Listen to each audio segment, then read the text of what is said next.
Good afternoon, everyone. We're meeting today on the ancestral lands of the Anishinaabe peoples of the Robinson-Huron Treaties area. This treaty was signed in 1850, and we honor the elders of both the past and the present, as well as future generations of Wasauksing, Shawniga, Métis, and the Wata Mohawks. We express gratitude to all of them for their caring stewardship of the land we share today. I urge all of us to reflect on the importance of recognizing the Indigenous lands, the treaties, and the people who live on it. As we think about what happened in the past, we need to focus on what changes we can make going forward to continue the reconciliation process. We set the stage for ongoing partnerships, cooperation, and learning, and we're committed to furthering our understanding of the generations of Indigenous people with whom we share the land today. So I'd like to call to the meeting to order and ask for approval of the agenda with the items that were sent to you in the addendum. There's significant correspondence in the addendum this afternoon. Okay. Gail, are you okay with the agenda? Okay, thank you. And is there any disclosure of pecuniary interest or general nature thereof? Nope. Seeing none. I have a motion that the Council of the Corporation of the Township of Seguin does hereby adopt the minutes of the regular and closed session meetings of Council held on May 19th, 2026 as circulated. Could I have a mover, Greg and Ken? All in favor? Thank you. And I have a motion that the Council of the Corporation of the Township of Seguin does hereby adjourn the regular meeting to hold a public meeting and receive public comments for the following matters.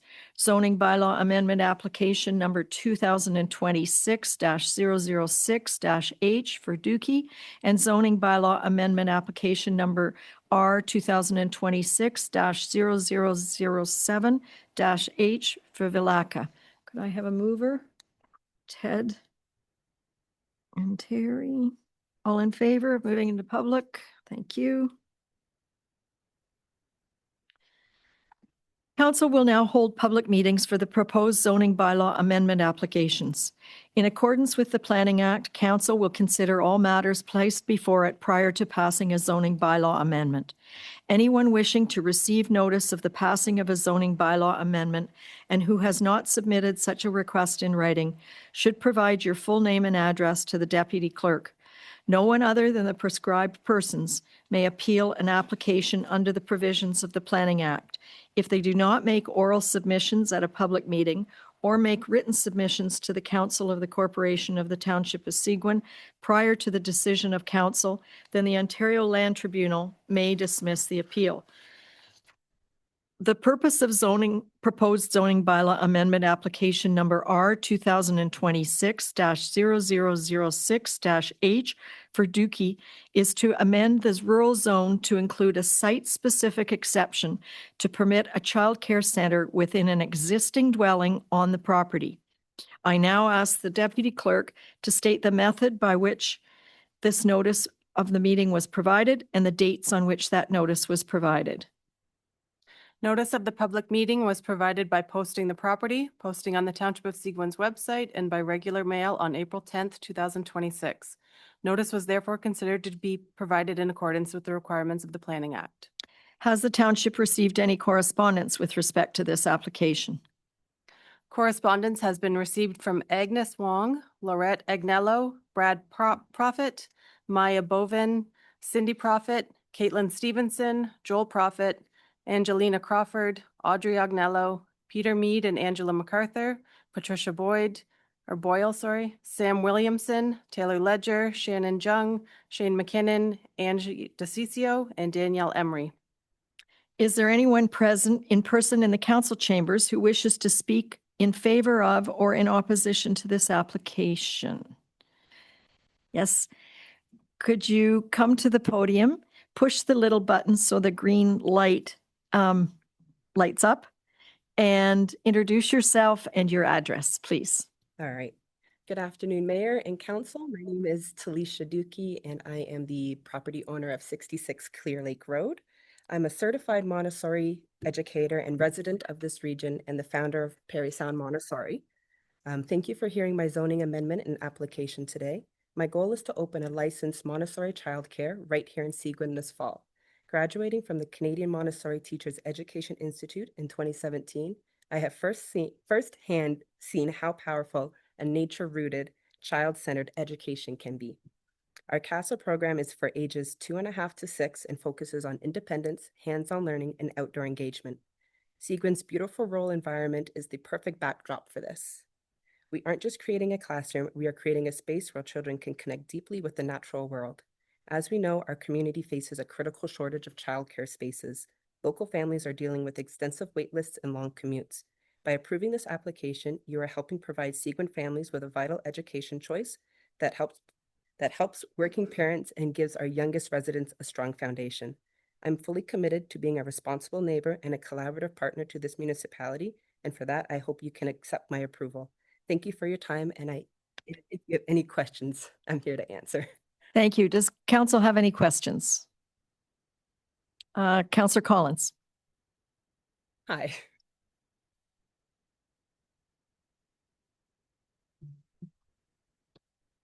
I just noticed that the location of the school will be about 1,640 feet from the main road. Is that a private road or is it a municipal road? It's a municipal road. Okay, that's all I need. I mean, what, the 640 feet to your home, to your address of the school? The way that the property was laid out, there was a road put in after the property was built, so it's kind of divided. So the beginning of the property starts, and then there's a road pass through, and then the property on the other side as well. Okay. Yes, my only concern was about emergency vehicles, if they could get. Oh, yes, it's a municipal road. Okay, great. Thank you. I'm not against the school, by the way. Thank you. Councillor Fellner.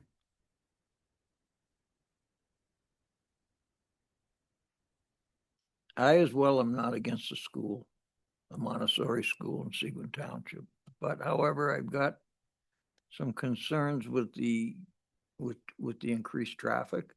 And I mean, I drive the Clear Lake Road every day, at least 4 times, so. Yeah, I know it's a busy road to begin with. I'm not looking to propose a large institute. I'm looking to work within the dwelling size. And with the CCEYA, they would come and do their own licensing, and depending on the square footage, deem it safe for X amount of children. I'm hoping for 8 to 16 children. That would just be a drop-off period within an hour in the morning, and then a pickup dismissal period within an hour in the afternoon. So I guess maybe my question is more for Brady, I think. You can ask Brady a question. Can I ask her a question? Yeah, so when you looked at this, and I'm not against it, but you know, does it have the appropriate number of parking spots on the property for the use? And did someone go out and investigate the horizontal, vertical sight lines in the road in front of that driveway and measure the width of that road is way under width in places. So if there was a necessity to park on the side of the road, it would create a problem, especially if the proper sight lines weren't available. Was that all done? Yes, through your worship, I can comment on that. So we, the applicant has confirmed that there is a minimum of 10 parking spaces available in the existing driveway. Our zoning bylaw requires a minimum of 1 parking space for this proposal, so that provision is satisfied. We have also circulated our roads department, and they have provided some comments back to us. They have mitigation measures that can be put into place. One is removing the brush between the road and the property line that may obstruct any sight lines. And the second recommendation is the installation by our Public Works Department of warning signage to notify motorists of oncoming traffic. Right. Would they put a school zone sign up? No? Yes, no? They did not speak to that. They had just said a warning sign for traffic. Right. Okay. Thank you. Thank you. Any other questions of either our planning staff or Ms. Pudi? No. Is there anyone online who wishes to speak to this? No one has registered to speak to this application via electronic participation. Okay, thank you. Okay, thank you very much. So after the next public meeting, then we vote on this within this meeting. Right, thank you. Thank you very much. We need the daycare. So are we going to see them on screen?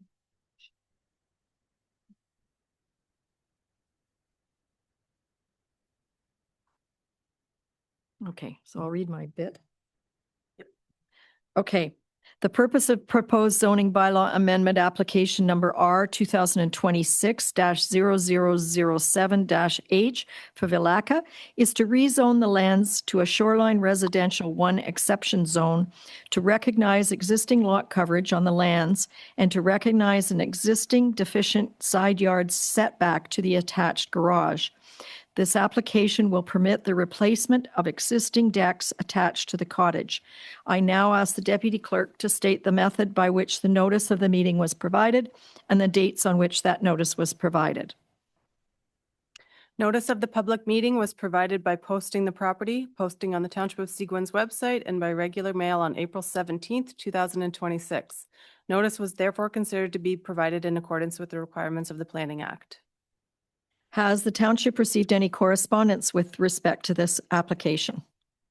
No correspondence has been received. Is there anyone present in person in the council chambers who wishes to speak in favor of or in opposition to this application? I don't see anybody. Sorry. Okay, has anyone registered to speak to this application via electronic participation? Adam Kozlowski of Planscape Inc., agent for the applicant, and Joni and Ashley Fryditch have registered to speak to this application via electronic participation. So who would like to go first? Jody or Adam? I can go first, Your Worship. Okay, just read your name and the company you're representing, please. Sure.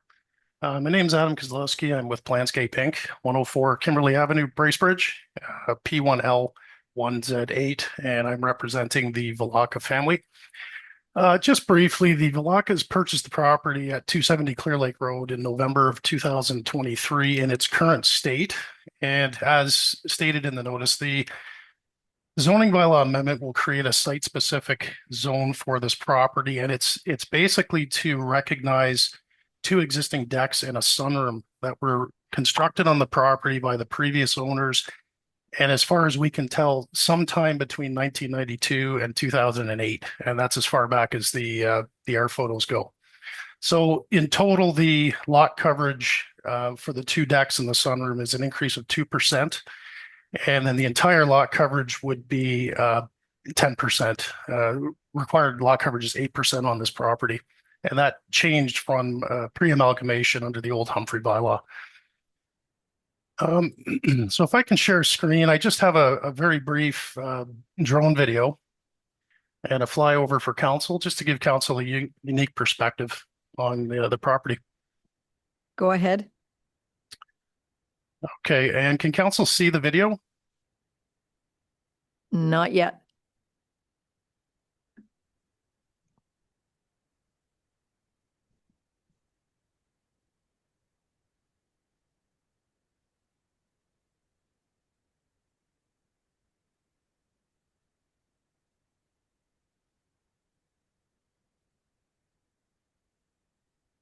Sorry, just give me 1 second here. I'm just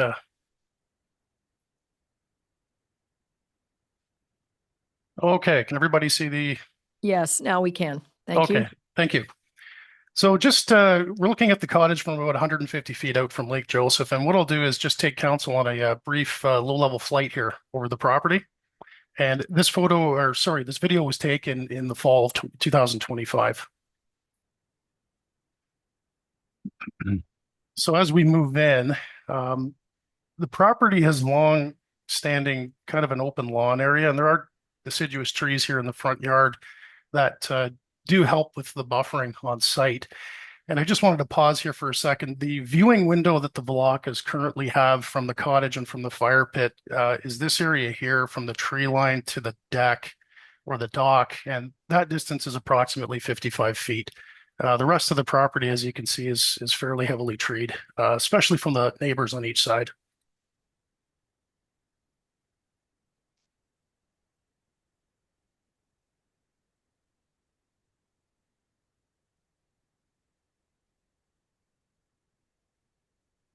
And I'll just pause here. So the application today is seeking to recognize this balcony here off of one of the bedrooms, the deck that's here, and then there's a small sunroom on this side of the property.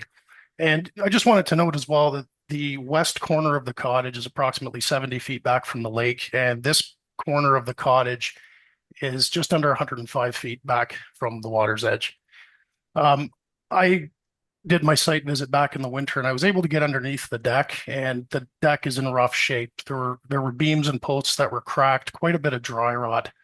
So really, if this is approved, the Valakas will be able to replace these structures.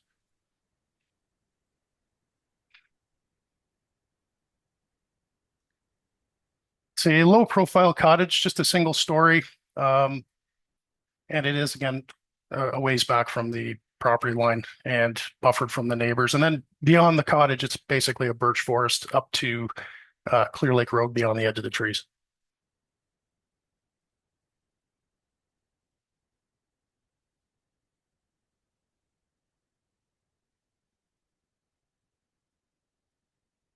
Okay, and just one thing for council's consideration. So I did read the staff report. I want to thank Lauren for assisting me with this application as we've gone back and forth over the last few months to get everything, all the details. And one of the suggestions is that staff are going to request a site plan agreement and landscape enhancements on this property. And just based on the drone photo and looking at the existing tree cover on site, I fully understand how landscaping helps to mitigate development. In this case, there's no new buildings or structures or enlargement of anything proposed. What you see on site is what will remain. And so what I would respectfully request of council is that when this does come back for a decision, that council deem that the existing site conditions are appropriate for this zoning, and that a site plan agreement and additional approvals are not required in this case. Those are my submissions. I'd be happy to take any questions, and I believe Mrs. Valaka is also present today in person. Thank you. Thank you very much. Joni, do you want to add anything to Adam's presentation? And my mom's on mute. I'm just gonna we talked beforehand and she said that I would speak. I'm Ashley. So we are at the cottage next door on lot 4, next to this lot, which is lot 5.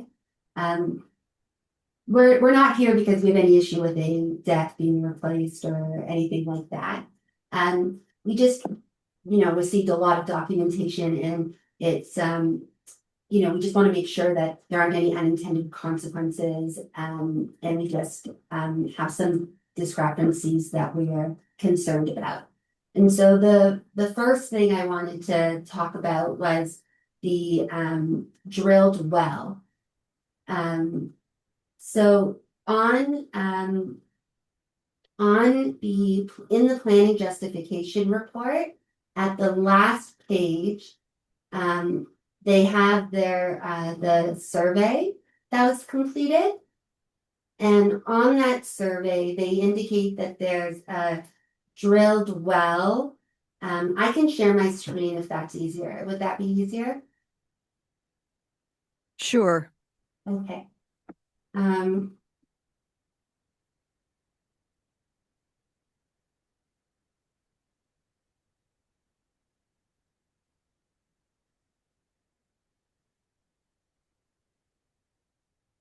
Okay, so there's that, I circled it in yellow. You see there's the drilled well, and it looks like it's on lot 5.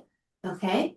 I'm pretty sure that's the well that's on lot 4's property. And that was the well that was paid for and developed by Lot 4. And we believe that the survey has the property line wrong. I can also show you the survey that we have from 1995. Is that showing now on my screen? Here, let me stop share and I'll add this share.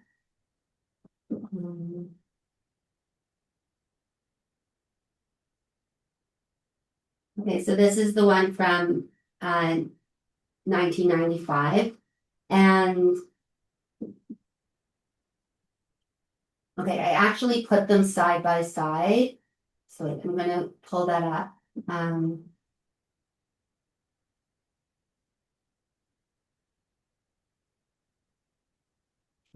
I I did my best, but if you can see the angles don't match up.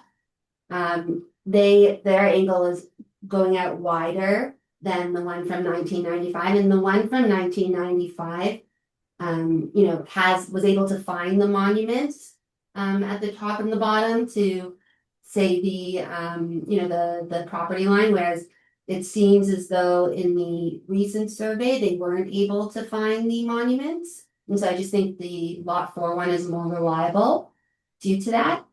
And the reason that this was something we looked into was because our neighbors had made a comment that our well was on their property before, and we were confused by that because we knew it was on our property. And so I just want to make sure that with whatever happens with this, that it wouldn't mean that our well now belongs to them somehow, or whatever issue there is with that. So I just wanted to I didn't want that to be an unintended consequence. And then the other concern is if the line is if the line's wrong, right, in the map's wrong, then the measurements are likely wrong as well. And so it would likely be much closer to the property line where with the setback and just those issues, and perhaps even the percentage issues of how much over this would go. So that's just something we wanted to bring to attention. Another issue that Ashley, can I just on that issue, first of all, what I would suggest is that you bring these comments and these differences in the survey back to our planning staff. Lauren Retty is the person who handled this, because we are not scheduled to have a vote on this today. So there's ample time for you to bring the discrepancies in surveys back to our planning department to verify. Okay. Okay. Do you have another issue? So I had asked both Adam and the city for the original permits, and no one has gotten, and I know that Adam made a Freedom of Information request for those original permits, for the boathouse and for the cottage and for the garage. And I'm nervous I won't get them in time if I have to do a Freedom of Information request for over 30 days. Is there a way that I can get Adam to send, I emailed him about it too, just to send me the permits that are relied upon in the planning justification report? Well, I believe, Lauren, are you on the screen? Yes. So Lauren Reddy, our planner, is on the screen. And she can address the differences in the surveys. I'm not sure how she'll do it. It may be faster without a Freedom of Information request. But Lauren, over to you. Thank you, Your Worship. Yes, it's something we can definitely look at prior to the recommendation report going back to council. In terms of the specific application that we have today, it's recognizing the existing lot coverage. So the proposal doesn't involve any changes to the use of the property, the number of dwelling units, or additional development that would affect water servicing demands. In terms of the survey, I can take a look further into it. Adam may know as well, but I believe it was a surveyor's real property report. And we do rely on the surveyors to provide accurate information. But in terms of if you wanted confirmation, I can look deeper into the building permits, and we can talk prior to it coming back to the recommendation stage. Okay. And it was my understanding that they didn't have a well that was like a private well servicing their cottage. Do you know if are they saying that they're using that drilled well on the map for their cottage? Through your worship, no, the Valakas use lake intake, and then they have treatment in the cottage. So I did speak with another building official, not in Seguin, this morning about that well. It's not uncommon for wells to be located over property lines. It does happen, and in this case, that drawing is a real property report, but it's not an official survey. It's not a reference plan. So one suggestion is that the firm that did that real property report can be retained to verify, again, the monuments and things like that to get the accurate location of that lot line. Just going back to the well, there are ways that we could handle that. The costliest way is to move the well back onto the property. But saying that, if it well does turn out to be on the Valaka property, we could pursue an easement for maintenance of that well, or do a lot addition to bring the well onto lot 4, and that would require a council approval in future. But we do have some options here. Okay, thank you. So what I'm going to suggest is that Adam works with Lauren and the property owner to clarify the lots and the well, and whether the well is even in use and by whom. So before it comes back. The well is being in use by us, and that's why we're concerned that this is an unintended consequence of what they're trying to do. Like, even just hearing what Adam had just said about, I don't know, is this going to cost us money if they take that well for themselves? I mean, what are they saying about that? I didn't even understand any of that. Well, I think that the answer is that it'll go back to planning with Adam and you in discussion before it comes back to council for any decisions. Can I add something? That's my Joni. Yeah. I'm Okay. Joni. I spoke to the real estate agent this weekend because of when I saw that they're claiming that their cottage has a well on that paperwork. And she said that absolutely, she spoke to Kalesis, who were the original owners of the property when they were built. The well was that was what was given to them when they bought the lot, the one we have the survey, and they accordingly in 1999 they built the well, and I have a receipt for the well, and they're saying it is 1,000% on their property, and the trees that were planted beyond the well were planted by them because it's on their land. And also, I spoke to, I don't know if it was her son or son-in-law a summer ago, and he said, oh, here's your property line, and you see how it zigzags? It goes that way and then this way. So your well is in that zigzag area. And I'm like, no, it's a straight line. So I just don't want I don't care. They can do whatever they want to their decks. I have no issue with that. I have no issue their garage is too close to our property line. I do have an issue with the well, and I'm not understanding why all this paperwork has to be done to make a deck, to redo a deck. It's making me think something's fishy. I can assure you that any time anything comes to council, a survey is required, whether it's a change or not. but it's going back to planning for clarification, and before it comes to council, there will be clarification on who owns the well and where the property line and which survey is the valid one. So if the well's been there for over Okay, 25 years. Mommy, Okay. they're not making the decision now. We're not Okay. making a decision at this point. We're referring it back to the experts in planning and the surveyors. So you have lots of opportunity to comment and provide historical information. Perfect. Thank you so much. It just makes me very nervous, like, I can Very assure you upsetting. there's nothing fishy happening. The people want to replace an aging deck, and Yeah. that is the issue at hand right now. Yes. But we will clarify the other issue. The only last thing I would like to add is that in the planning justification report, it says services, and it's like you have to check certain things off, or this is the ZBA, I guess. Sorry, I'm still sharing my screen. But here I'll share my screen again with this.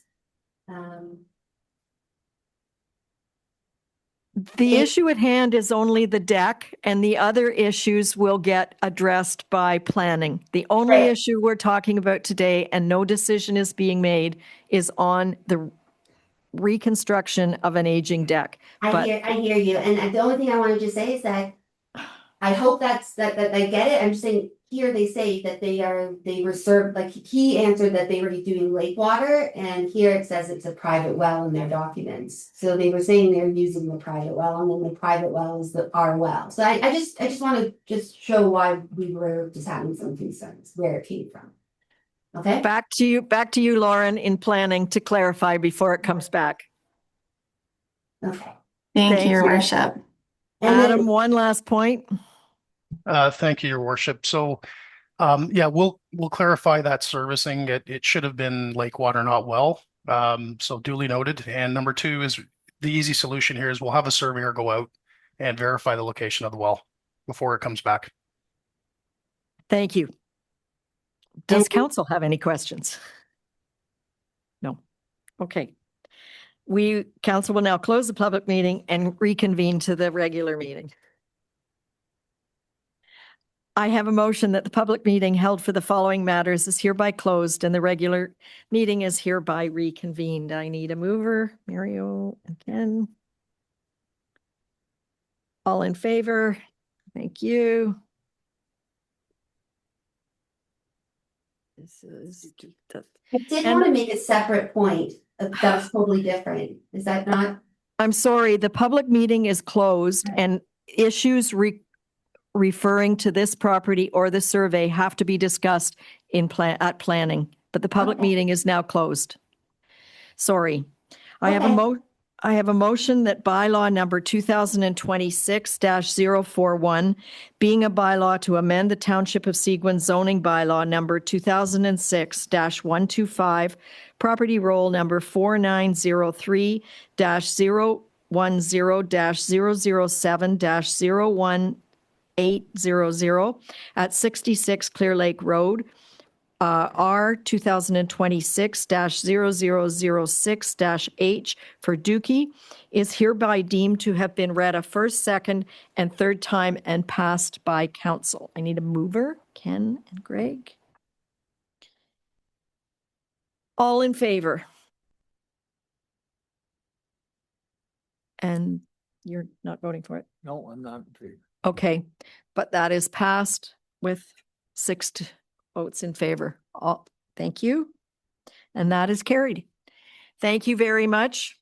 We're looking forward to another daycare and a Montessori one at that. So thank you.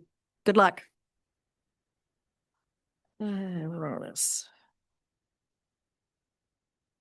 Okay, hang on. Let me get to my right page number.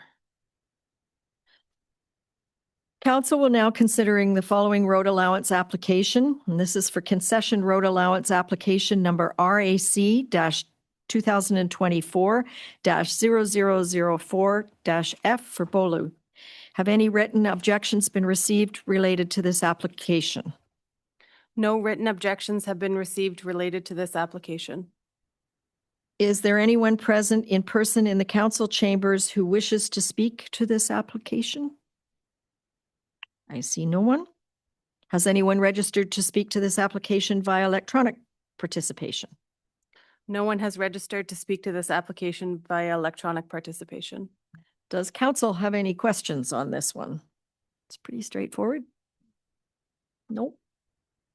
So I have a motion that bylaw number 2026-043, being a bylaw to sell part of an original concession road allowance, application number RAC-2024-0004-F for Beaulieu, is hereby deemed to have been read a first, second, and third time and passed by council. Can I have a mover? Ted? Seconder? Mario? All in favor? Thank you. And that is carried.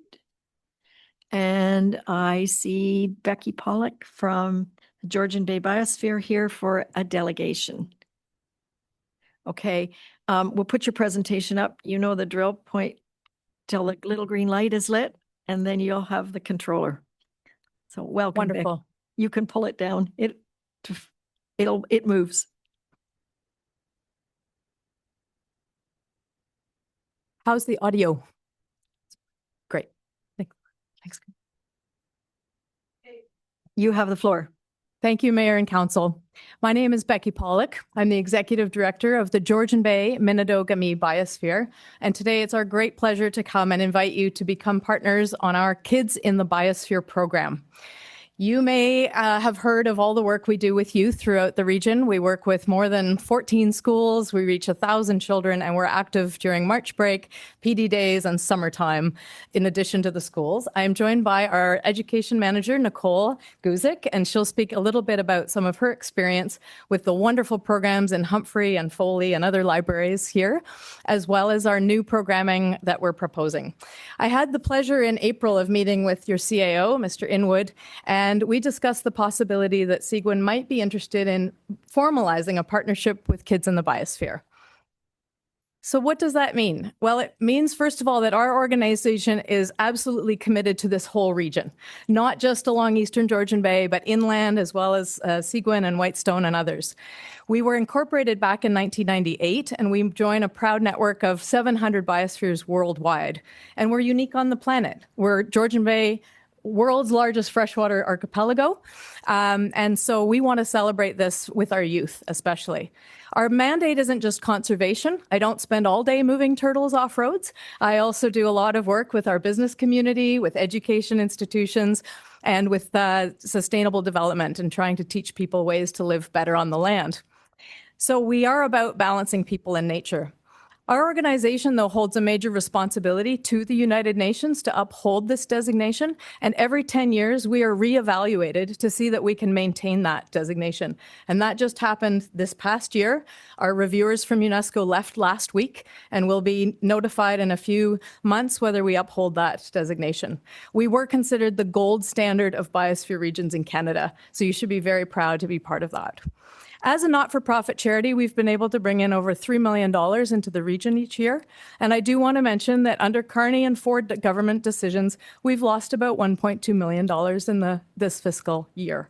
So when you see some of our financials, you'll understand we've just scaled our organization down, which is one of the reasons why we're looking for partnerships for youth.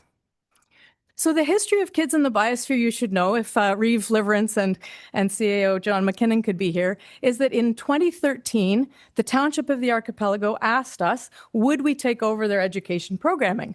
And we said, of course. How many families do you have? And they said about 200 families across 12 ratepayer associations. And we said, we'll do our very best. And so the TOA since that year has been subsidizing and sponsoring the costs of delivering the program in the summer. But we don't do it alone. Of course, we rely on volunteers, libraries, and other sponsors like small businesses. And when we can, we make donations of activity kits that Nicole will talk about to places like Harvest Share, First Nations, and also during COVID, we did a lot of outreach. So this is the legacy. We've got at least 10 years under our belt of Kids in the Biosphere. But what's wrong with that? It only reaches Township of Archipelago kids. We have now committed to expanding the Kids in the Biosphere program over the next 2 years from Britt to Honey Harbor and as far east as you'll have us. And so what we'd like to do is invite all area municipalities to become modest partners in a pilot project with our goal of reaching more youth year-round. And remember, not just the summer, March break, PD days, of course, during the school year is separate. And so this is where we really wanted to speak with you. We have an opportunity to give a few kits to your libraries or your municipal office this year as a pilot, and that will test the level of interest among area families so that we can scale it up over the next year or two. So Nicole, if you could outline what is in this fabulous kit, I'll give you the mic. Thank you, Becky. Yes, once again, my name is Nicole, and these are the kits that we're talking about. We created these kits as a way for kids to get out in nature and encourage them to do so, maybe for all the times that we can't physically be everywhere to offer our awesome events, but this is a way for all of them to get out and about as much as possible. In these kits, we switch them up every single year, and they have tons of different types of topics in there. This year, we have all about pollinators and birds, owls, all kinds of cool stuff in here, and it's filled with self-guided activities, as well as this wonderful book we've put together that has tons and tons of stuff that kids can either do on their own or they can do with their families as well. We also put a lot of equipment or resources that kids can use to get out and about in nature as well, including ID guides. There might be wildflowers in there. And this year, fun activities that we've included an owl pellet that kids can dissect and look for bones inside as well. So all different kinds of cool stuff in there for kids to go out and explore with. And we haven't had the owl pellet for about 8 years, and it is the all-time favorite. If you've never dissected an owl pellet with your grandkids or your kids, now's your chance. So we just wanted to say that this proposal to you, and I know that it's been filed under the donations request through your staff, so thank you for that, is that cotton bag filled with activities. It changes every year, and the new themes, are really responding to families' interests and needs. And we get rave reviews every year. If we're able to expand beyond those kits, though, what we'd really like to do is not only make them available to all interested families, but we'd like to complement the program with events. That would be in discussion with your staff and with your libraries in terms of what are the best fits for community events, special hikes and themes, other programming that we could do together. And I know Dominique's been excellent at supporting that. So as we grow, we want to grow with you and design events that suit your community. The feedback I won't go into, but we have had good sponsorship in the past from the Rotary Club and the Forest School. Crofters got involved, as did the Island Queen, and Hunters and Anglers. All of these make small contributions to make the program possible. As Nicole outlined, the free kits are complemented by online engagement. So kids will send us and email us pictures. You don't usually see snapping turtles mating, but we get that stuff from kids. So this is all a way of keeping them connected through our blog, our newsletter, and our email. I won't read the more testimonials. I think that you'll understand that parents and families are really looking forward to this each summer. So what is our municipal assistance request? We have a small window of opportunity this summer to consider a partnership of about $1,200 that would cover the cost of 20 kits, and they could be distributed as and if you wish through libraries or just here at the municipal office. I think it would be first come, first serve, and we'd generate a waiting list so that we could keep those families engaged with free resources and get them hooked up next year. So I think the next steps with your staff's help would be to confirm the partnership if your council is in support, promote that registration, as I mentioned, distribute those kits, and then start to plan those events throughout the region. So really, this is the pilot year. I just want to say we've got this great window of opportunity. I think we should try it small scale and then see how it goes, and we'll give you a full report at the end of the season. Thank you so much, Council. Thank you, Becky. I'm going to ask our CAO, Jason Inwood, to reply. Thank you, Your Worship. I'll work to get this out. I've got a bit of a voice problem going here, but when I was had the opportunity to sit down with Becky and go through the program, it really aligned quite nicely with our youth engagement strategy, recognizing we're sort of past our date on grants for the low value of $1,200 and the high potential of engaging youth in our community. If council's comfortable with this, I'm confident we can find the $1,200 and get this program up and running as a test pilot and work towards full implementation in future years, subject to success. Okay, thank you. Just a question. Could parents and grandparents simply buy those kits as well? This is exactly the question we had from Carling last week and McKellar before that. So we've had good support from municipal partners, our invitations, but there is a real interest in that idea of having them at an affordable rate. This isn't a markup. It would be to cover costs and our staff time to assemble those kits. And I think that's a great idea. In the Township of the Archipelago, we do sell them through marinas as well, because it's just one kit per family. For those who have big families, they want more kits. So I like the idea of coming back to you with a full business plan for the program, for the region, and where Seguin would fit into that based on conversations with you and your staff. Okay, because I see a potential I do too. for our parents and grandparents to buy them. I do too. And I think it's really important to say that this is seed funding from municipalities that's being asked for. We think it will be complemented by other grants and foundations. In fact, there's a real endowment fund potential here for parents and grandparents who cottage to give back to future generations of children. Thank you. Does council have any questions? Councillor Fellner.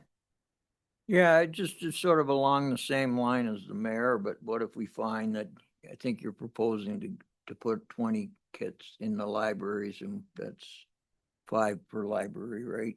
So, because we have 4 branches. So what happens when they sell out?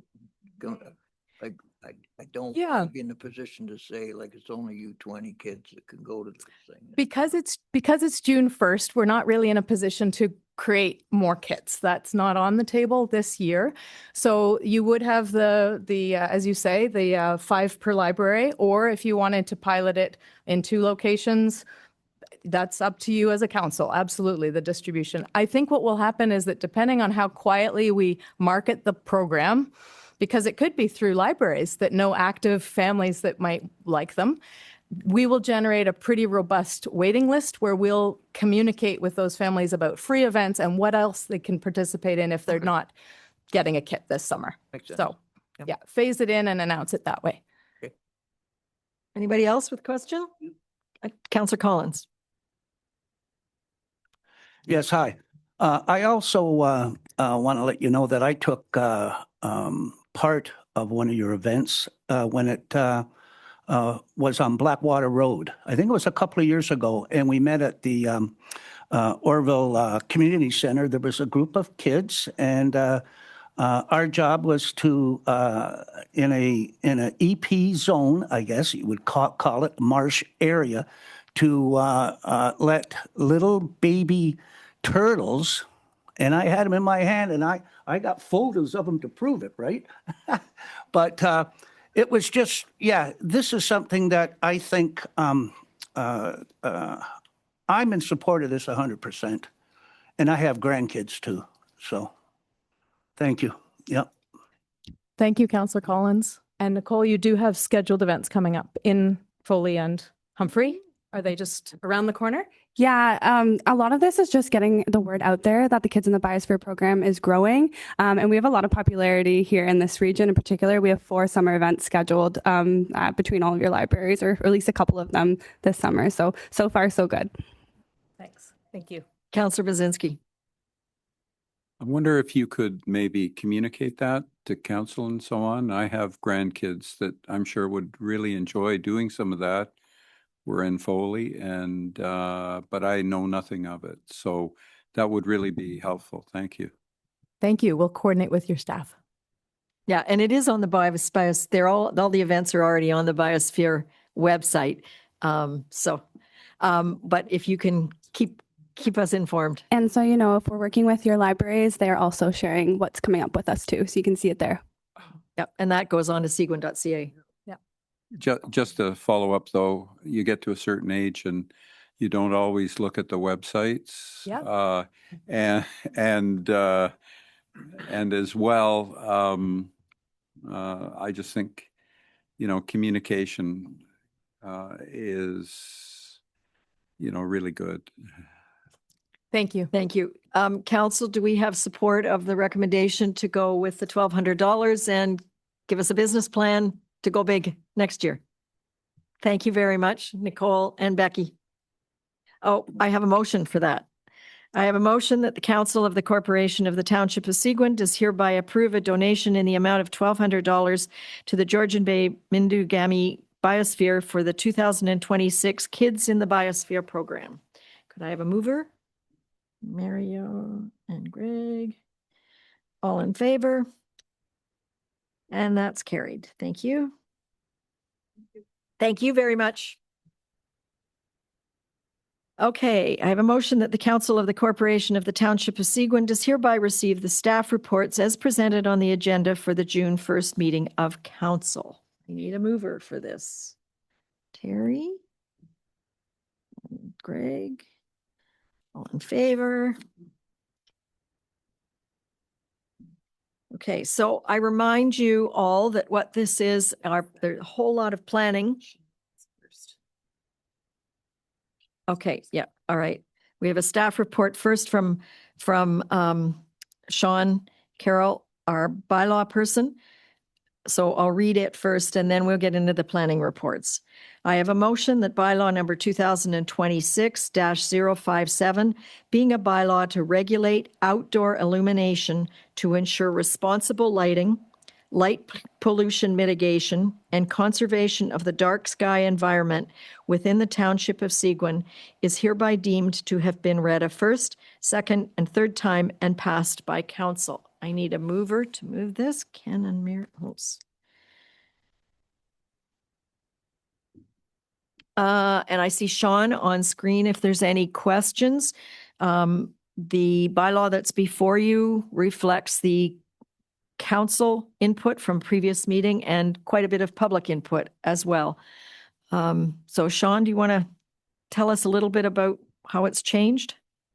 Yeah, through your worship to council. So after bringing it to council initially, I believe it was in late April, and then releasing it for public review and comment. Most of the comments were very positive. I think I had one negative comment out of the 35 received from the public. Very supportive of the bylaw with, wanting more included in, including a lighting curfew, which I've included.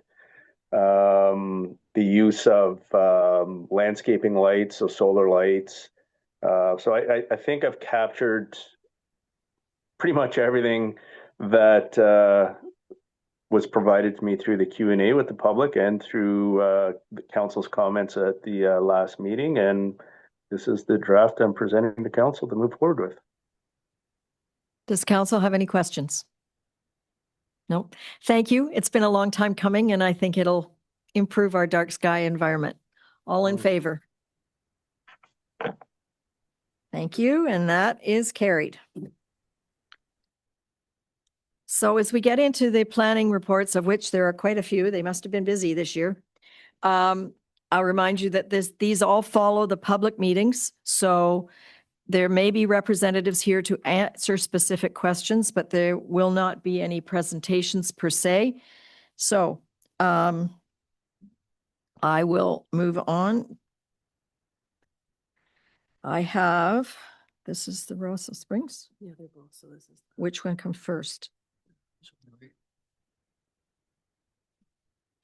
Okay, I have a bylaw that number 2026-030, being a bylaw to adopt amendment number 15 to the official plan for the Township of Seguin, is hereby deemed to have been read a first, second, and third time and passed by council. This is coming from Taylor. Taylor and Jamie. Taylor and Jamie, can you explain what this is before we take a motion? Sure. Thank you, Your Worship. So this is a proposed official plan amendment and draft official plan amendment and zoning bylaw amendment related to what would be a draft plan of subdivision. It's been referred to as Rosso Springs. There's been a public meeting associated with this development in the past. It's a proposed subdivision of 49 lots. It's located in the area of Maplehurst Road and with some frontage on Highway 632. In the development, there's a number of blocks of natural areas that have been preserved, as well as some parkland that's been provided as associated with it. So these are applications for first, the official plan amendment would effectively proposes to allow for this subdivision in the rural area where the current policies of the official plan don't support this level of development outside of settlement areas or outside of shoreline areas. And then in addition to that, there's also an implementing zoning bylaw amendment, which really establishes the lot sizes and the development form that's proposed through this Rosso Springs development. So that's kind of a brief overview of the OPA and the ZBA that are before council. Okay, I need a mover, first of all, to get it on the table. Greg, and a seconder, Terry. So just to clarify, this is exactly the same proposal as we saw previously for Rosso Springs, same number of lots and sizes. Is that correct? That's correct. We deferred. Okay. Are there any questions from council for Jamie? Councillor Finson. So what are you asking us? I'm not really sure. Can one of you just answer me? What are you requiring from us? What just happened here? I'm not sure I understand. They're asking They're asking us to approve the Rosso Springs proposal that came before us 3 weeks ago.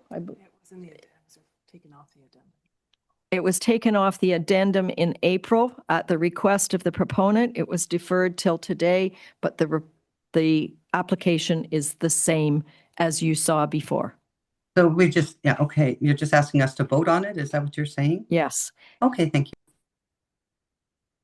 So yeah, it's the three applications: official plan amendment, zoning bylaw amendment, and the plan of subdivision. All that go with the Rosso Springs application. Correct. Councillor Bazinski. Yeah. So I spent a lot of time on this application, and there are a number of things. From an environmental point of view, it seems fairly reasonable. The applicant has done a lot of studies on it, and it would appear to me that with the planning report, which again was very well done and comprehensive, the only thing that I'm concerned with in that is that we've recently passed much bigger development that wasn't in the settlement area. And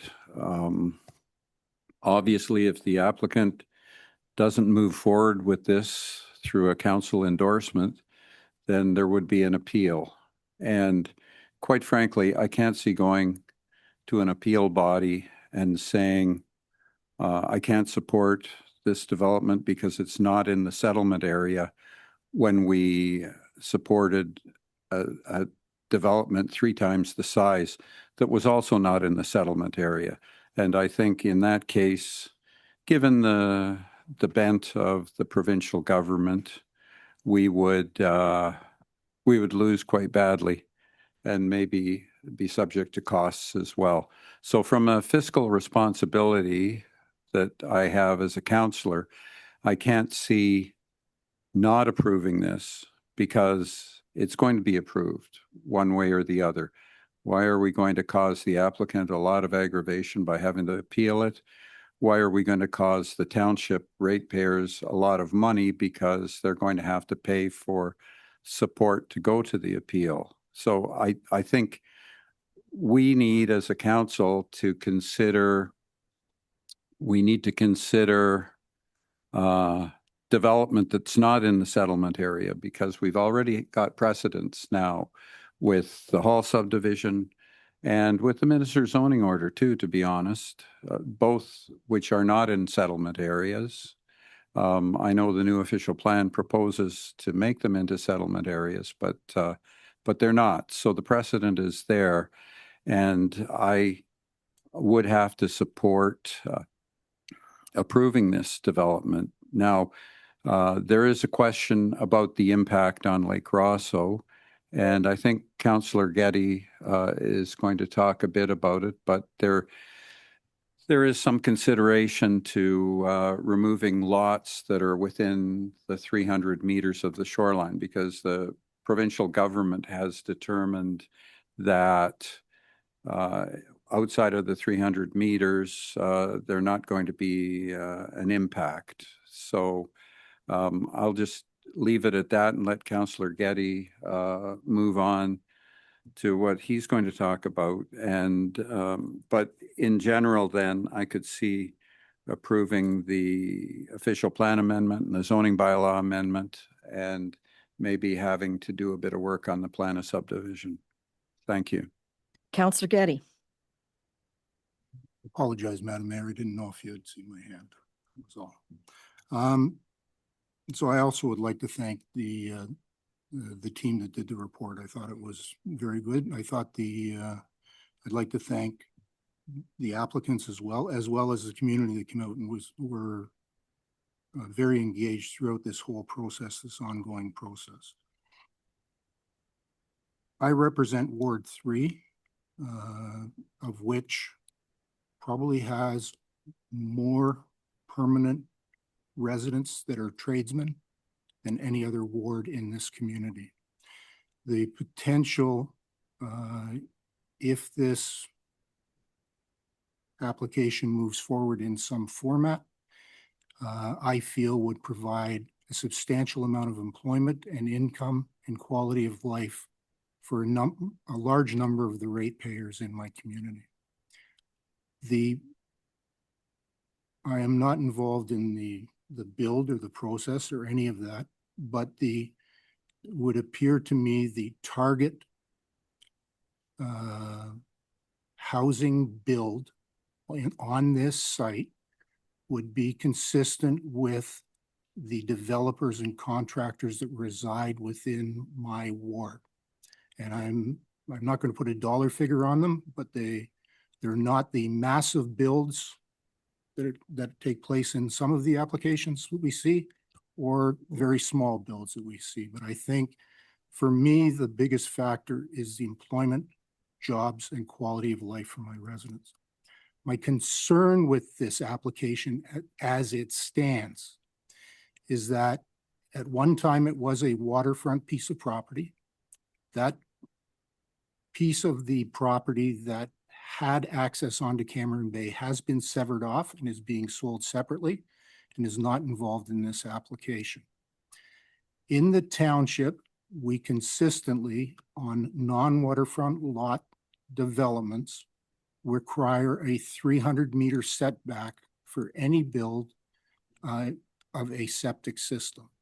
So for me, my issue with the application as presented is that the septic systems on certain lots of the proposal within 300 meters. I am going to ask for a deferral of this application that's before us today to allow staff to amend the bylaw to prohibit new lots that would result in a septic system being located within 300 meters of the shoreline, and that the plan of subdivision be modified accordingly for future consideration. What that will do is obviously improve the environmental impact of the development as a whole. I hope it will address some of the concerns of the neighbors and residents that are already established there in regards to having development right behind their properties. It in fact basically puts a 1,000-foot buffer between anything that's existing and anything that's going to be developed. Thank you. Any other comments from council? Councillor Fellner. Thank you, Mayor. So again, I thank staff for the report. I've spoken personally to the applicant, and my concern is simply 3 points. One is that we have an official plan. An official plan doesn't allow what's being asked, period. Just doesn't do it. So, I mean, either we're going to back our official plan or we should change it. And we just went through a 5-year process to amend this thing, and file it, and the government keeps changing the rules on us, so we haven't been able to finalize it. But as far as I can see, we didn't change that part of it. So you're either going to support the fundamental building stones and what the public wanted, or you're not. And I'm not comfortable making that decision not to support them. The other concern I have, the lot's so close to the water, again, I find no disagreement with that. But the one thing that I found the most disconcerting about this development from the onset was there's no game plan. There's no final plan. We're not approving a subdivision to be built out over the next 5 years or whatever. They really don't know who's going to buy it, who's going to build it. Are we creating a land bank at one point in time? Are we assuming these roads and we're going to have to pay to upkeep a bunch of roads that don't have any development on it? To me, that's a bit disconcerting. As far as whether I'm afraid to go and try to defend our official plan at LPAT, you either got an official plan or you don't. So you feel like changing it. I guess that's maybe what we should be doing. But as far as I knew, and observing the official plan process over the last too long a time, it was supposed to be 1 term of council, now it's stretched into almost 2. You know, there was a lot of input into this thing. There was a lot of letters. There was a lot of people. I mean, even in the last meeting, I mean, we had a councillor that brought up a point, a change that needed to be changed. He thinks needs to be included in the new official plan with recreational carrying capacity. So to me, it's pretty simple. Either we're going to support this thing or we're not, right? And if we're not going to support it, well, then we better change it. But for me, everything that I've gotten so far says that that's the official plan. That's what the consensus of people wanted. And on that basis alone, I'm not prepared to support it. Thank you. Councillor Adams. I do support it because develop it. We need more homes. And if they're willing to give up the shoreline itself, that's not going to meet requirements. I agree. I'd support it with the, I don't know, would there be 39 lots or something left? Like, these guys have been working on this for 5 years now, I think. And I fully support them. Like, I know in the official plan it says settlement. What do you get from a settlement? Why does it have to be close to a settlement? I know it's in the official plan, but when a settlement is all on water and sewer, you're not getting any benefit out of a settlement. You're not getting the water, you're not getting the sewer, you're getting so I don't understand that part. And same with Hall's development, that's not close to the settlement area either. And it may be a long time before it's close to a settlement area. So I fully support this if they'll make the change with the lots in the shoreline. Councillor Finson. I'd like to say that they were given many, many, many opportunities to change this plan. We turned it down because we couldn't agree with it in the first place. And they came back with nothing. They came back with exactly what they had before. And I'm not sure who discussed what with them, but I'm telling you, if they wanted an approval, they should have come back with a different plan in the first place. I do not support it, and I don't support it without the waterfront lots either. It is outside of the settlement area, and subdivisions are not allowed outside of the settlement area. It is not It is not conducive to, it's not like the ones the one that was done by Halls, not at all. The one that was done by Halls is actually providing housing for people. They will build them. They made the plan of subdivision. They have a plan for all the homes. They have prices on them. They will sell them. They will make a proper subdivision. This is not that. This is about something else. And I think if they really wanted to make a change, they should have done it by now. They shouldn't have come back asking for the star and the moon at the same time. Also, on top of that, I think we should support the official plan and the staff report. The staff went through a lot of trouble with that report, and they did what we asked them to. They came back with a recommendation. We should be supporting their recommendation. They are our staff. There was a lot of people that put input into this. The lake associations all put input into this. They have valid reasons. They don't oppose to a few buildings out there in that area. What they oppose to is a subdivision outside of the settlement area. And just for Mr. Adams, Councillor Adams' benefit, settlement areas are where there is settlement. It's where they have fire to take care of things. It's where all of your stuff, if you allow people to build anywhere they want, it wouldn't work very well. You would have a lot of area to cover and not have the people to cover it. That's why there are settlement areas, and that's why they came about. And I don't believe that if it goes to LPAT, that it will be defeated. I believe we have every right to support our official plan, and we have every right to support our staff that made that recommendation. So we have that right, and I don't believe we will lose at the LPAT. This is our official plan, and we this is what we operate off of. We can't just change it every time somebody wants to change it. We just changed it. And so we should be supporting that change. I'm overwhelmed with it coming back to a meeting like this, and where we have said, this is not going to work. You need to come back with something different. And this is what we get.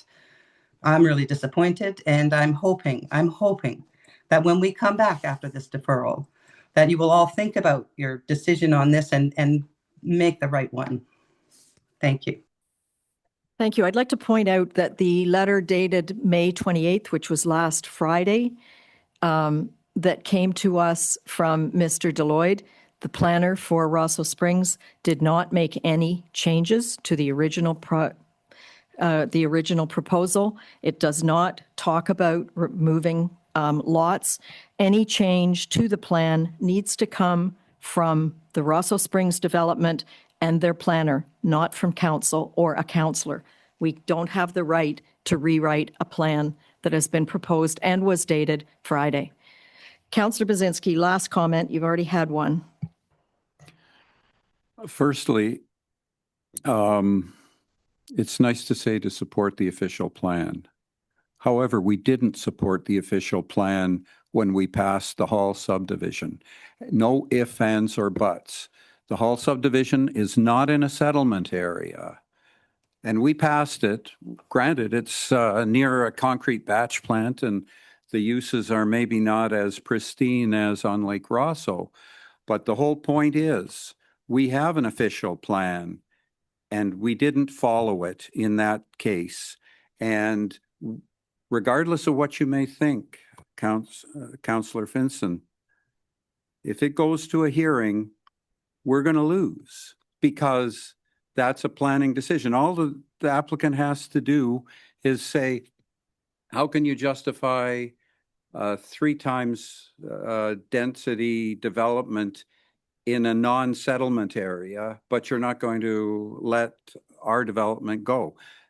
I think this points out the fact that we need to have a more detailed review of what we want to have in our official plan, because we haven't been consistent. But because of that inconsistency, it's my opinion that we will lose, and it's going to cost us all a lot of money, because those hearings are not cheap. So I will be supporting today providing Rosso Springs with an official plan amendment and a zoning bylaw amendment.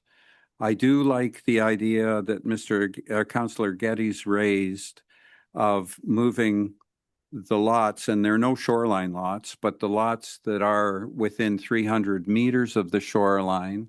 I'm in favor of the applicant coming back to us and working with planning to get rid of those lots, and maybe if there are any other areas they could add a few in. I'm quite happy with that. But if we turn this down, I really believe, and I do have a background as a planner, I do really believe that we haven't been consistent in the way we've applied our official plan policies.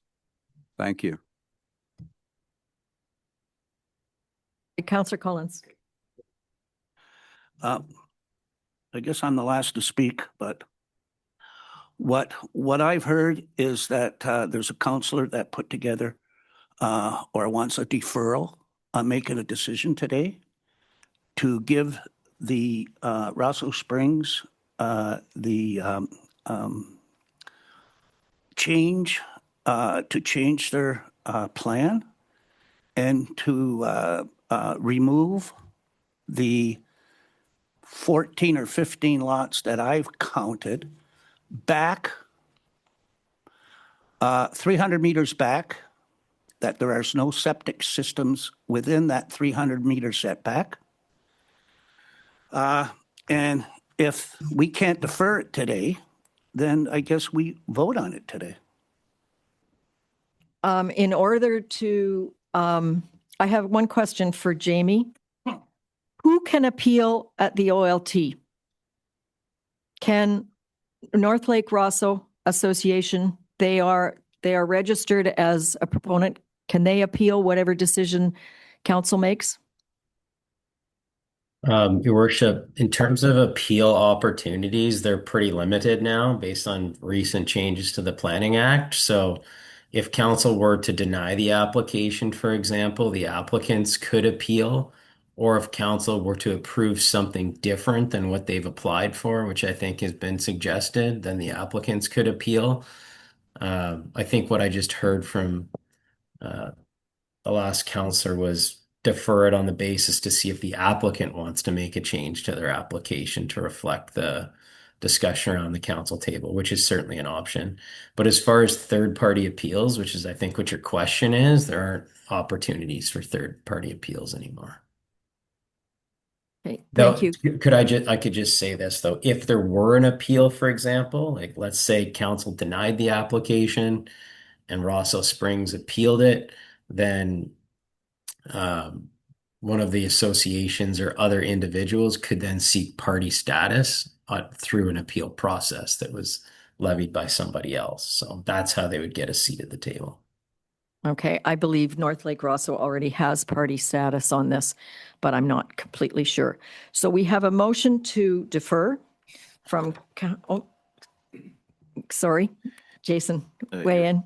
Your worship, I'll encourage Taylor to correct me here if I'm wrong, and I just want to make sure I got it right.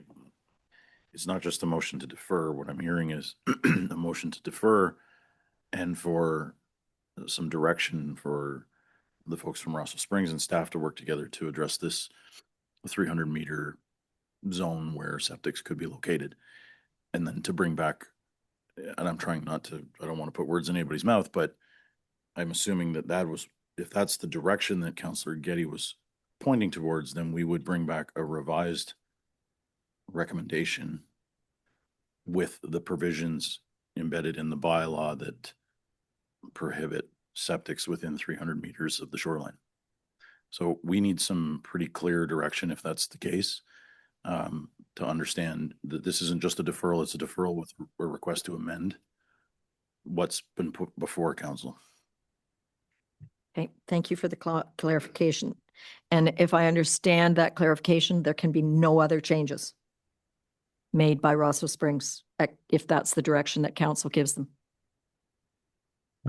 May I just offer something? Sure, please do. Please do.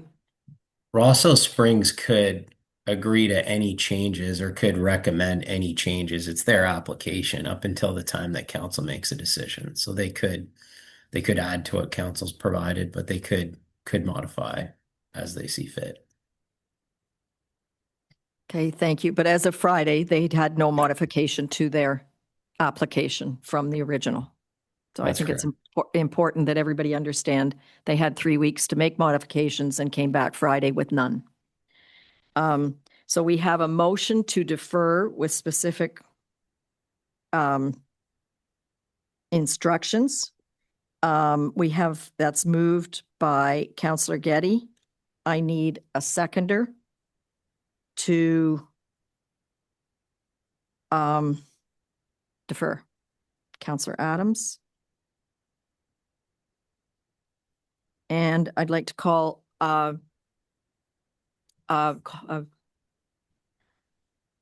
direct staff to amend the bylaw to prohibit new lots that would result in septic systems being located within 300 meters of the shoreline, and the plan of subdivision would be modified accordingly for future consideration. I want a recorded vote on every part of this, please. On the deferral? On the deferral first, I believe. So we did defer for 3 weeks already.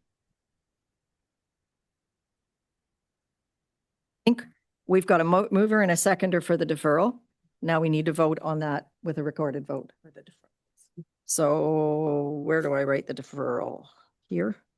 Let's create a new line. Okay. Oh, I'm sorry, we need more clarification. Yeah, perhaps staff can help me here, but you're voting on a deferral, and then I'm also hearing direction to staff. So is there a vote on direction? I'm looking at Craig for a second. There's not a vote on direction unless a member of council puts that direction in a resolution on the table. Otherwise, it's just purely direction in the minutes.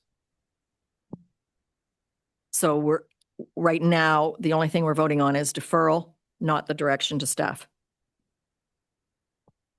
I would suggest that you do the deferral, and then the member of council who has specific direction, put it in a motion if they wish to make sure that it's into the minutes. Okay, and no other changes can be made. Well, you But can't- that's not what Mr. Robinson was saying. Correct. Mr. Robinson explained you cannot say there can be. You cannot give them direction. They can do whatever they want.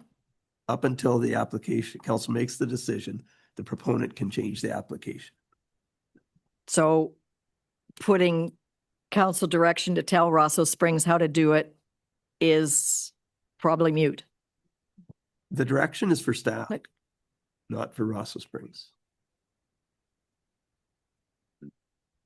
Your worship, Yeah, that direction is pointed at staff to amend the bylaw that's before council today. And again, everyone can feel free to correct me if I'm wrong, but it's not for Russell Springs to do. We'll work with them, but it is for staff to amend the bylaw to restrict building septics within the 300 meters. That's not a Russell Springs action. That's a township staff action. It's a totally separate motion for the second part of this, which is the bylaw. I would suggest the language that Councillor Getty used should be used as a motion, and that council should vote on that After the deferral. after the deferral. Okay, thank you. Councillor Getty. Sorry, Madam Mayor, I have not indicated that I am trying to direct Russell Springs for anything, which appears to be insinuated. I have asked for a deferral and I have asked for staff. I have nothing to do with Russell Springs as far as direct them. Thank you. Okay, we've still got the deferral as a recorded vote to vote on it.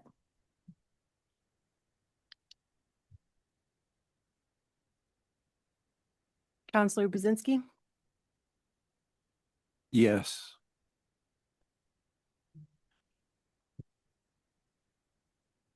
Councillor Collins, Yay.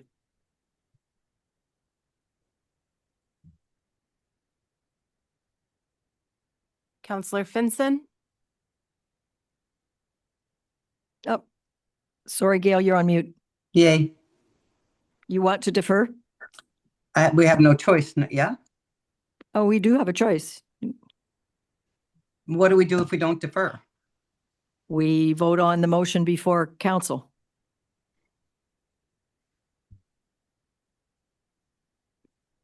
I'm not sure I understand.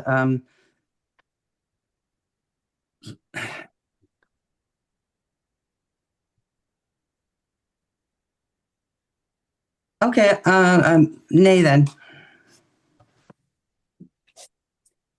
Counselor Adams, Yes.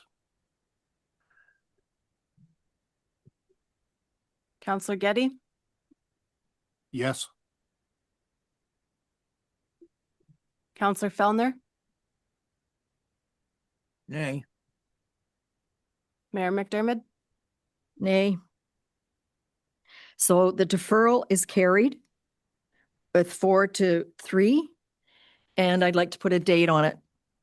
Can we say 2 weeks from today? Deferred. And- Oh, It'll okay, have to Taylor, be go ahead. July 6th with staff's availability.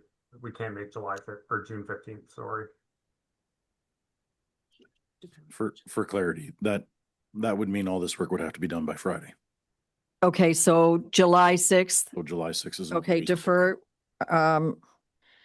to July 6th.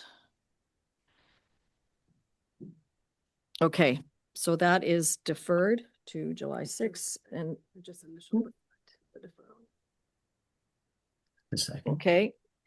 So we now consider a brand new motion, or because the bylaw as it stands is not valid?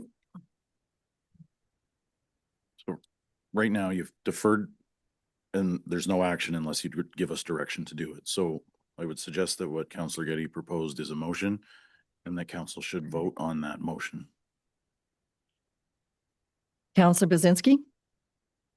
So just for clarification, is this motion going to pertain to all development in the township or just Rosso Springs?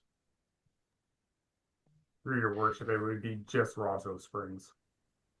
You hear that? Your director of planning said just Rosso Springs, because I would bear it to say that there are many of us with septics closer than 300 meters to water courses. No, what I mean is, when we had the old Foley Township official plan, we talked in there specifically about backshore cottage development.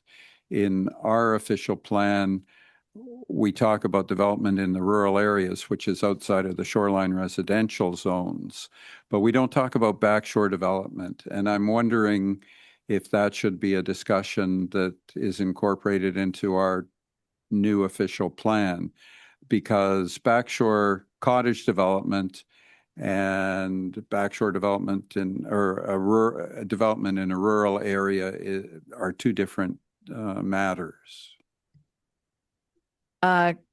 Taylor, could you maybe respond to that? I see your hand up. Certainly, through your worship. Our official plan does today, and the new one that's proposed have back lot policies. So those would be any lots that aren't directly on a shoreline, but are within 300 meters of a lake. So we don't call them back shore, we just call them back lots. It sounds like the same principle of what you're speaking. But the direction we're talking about that Councillor Getty is working on to amend to create a new bylaw, if I'm correct, would just apply to the Rosso Springs development. Is that correct? That is correct. Yes.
before we can take that, we have to defer, I'm going to read this motion, that bylaw number 2026-029, being a bylaw under the provisions of Section 34 of the Planning Act, RSO 1990, to amend the bylaw number 2006-125, the zoning bylaw of the Township of Seguin on property roll numbers 4903-010-002-23200 and 4903-010-002-22800 and 4903-010-022-04000 and 4903-010-002-0095 R 2025-0013H for Rosso Springs is hereby deemed to have been read a first, second, and third time and passed by council. I need a mover to put this on the table. Then we're going to defer it. Can you second it? Well, And this is the bylaw, which I need someone, if you're either going to vote yes or no, or we're going to have a proposer to defer it. If it doesn't get deferred, it stands. Okay, Greg Getty defers. And do I have a seconder to defer this?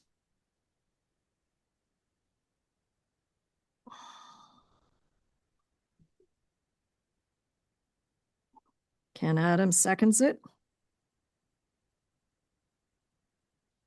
And can I have a recorded vote on the deferral? Just taking it off the table, basically, because it can't be fair. They're going to put it. Counselor Finson, Nay. Counselor Buzinski, Yeah. Counselor Fellner, nay. Counselor Getty, Yes. Counselor Adams, Yes. Counselor Collins, Yay. Mayor McDermott. Nay. So that is deferred until July 6th.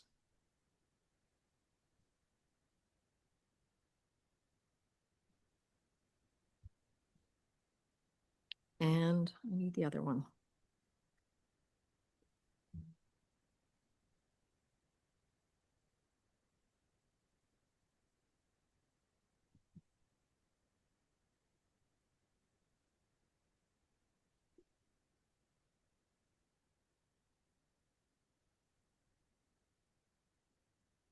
No, you need the property roll numbers.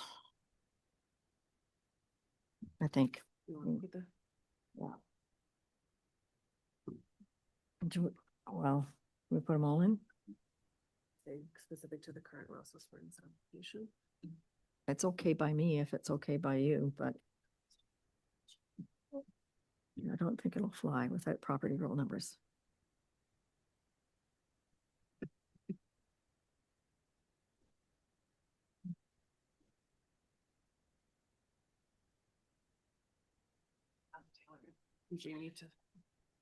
Just a question to our two planners on screen. Do we need to list the property roll numbers that this will be applicable to? No, you do not. No. Okay, then there's a motion to direct staff to amend the bylaw number 2026-029 to prohibit new lots that would result in a septic system being located within 300 meters of the shoreline specific to the Rosso Springs application, and that the plan of subdivision be modified accordingly for future consideration. I'm not sure, that's directing Rosso Springs to change the plan of subdivision. I'm not sure we can have that last. Can I have some help from my planners? The The plan of subdivision is owned by Rosso Springs, not us. I believe the way it would unfold is on the 6th, these bylaws would come back with a blanket prohibition on septic beds within 300 meters. Rosso Springs is in the audience today, so they can hear the conversation. It'll have to be up to them on whether they would like to amend the plan of subdivision to do that same thing, showing no new lots within 300 meters. If they do not like this, they also have appeal rights as well. But yes, they would have to amend the plan in that regard. Okay, but does the motion give them direction to amend the plan of subdivision according to this direction, or do we leave that mute? Can I I would just, leave that mute. Oh, sorry, Jamie, you can go. no, I would leave that mute. They're hearing everything that's going down today, so we'll have discussions with them and determine what's best to bring back to council. We know what council's asked for, but Okay, so the motion reads, it's moved to direct staff to amend the bylaw 2026-029 to prohibit new lots that would result in a septic system being located within 300 meters of the shoreline, period. Specific to the Rosso Springs application, period. And the rest of it stays mute. Is that your recommendation? yeah, that works for us. And so what could happen is Rosso Springs could say, yes, we're agreeable to that, and we come back with it, or they say, no way, we want our original application on the council agenda. And the council would Okay. have an option then on how to proceed. Okay, so we take out the second sentence, if you're comfortable. It is my motion, and yes, I am comfortable removing it. Thank you.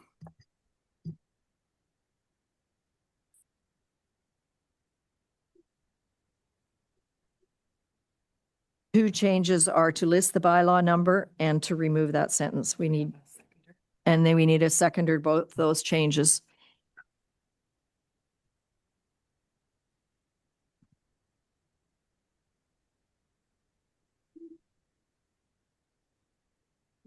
Do I have a seconder to these changes?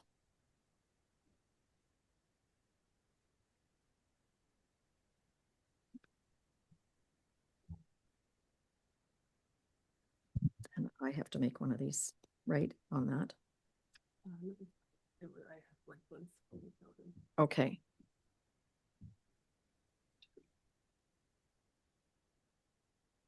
And I will call, okay, so we have Greg Getty and seconded by Ken Adams. Mario Bazinski. And a recorded vote, please, on this. No, I've been requested to read it again. So we have a motion to direct staff to amend the bylaw 2026-029 to prohibit new lots that would result in a septic system being located within 300 meters of the shoreline specific to the Rosso Springs application. So we are giving direction to staff to change a bylaw. Counselor Adams, Yes. Counselor Fellner, Nay. Counselor Getty, Yes. Counselor Bazinski, Yes. Counselor Finson, Can I ask a question? Isn't that Sure. already the bylaw? Isn't that already what it says? No, is- the bylaw allows, the bylaw 2026-029 does not specify that septics have to be back 300 meters. Okay, yay. Yay? Counselor Collins, Okay. Mayor McDermott, No. So that is carried.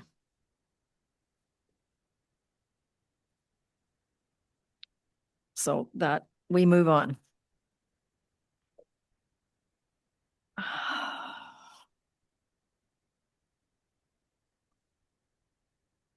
I gotta get this. Why can't I get to I'm in the addendum. Excuse me.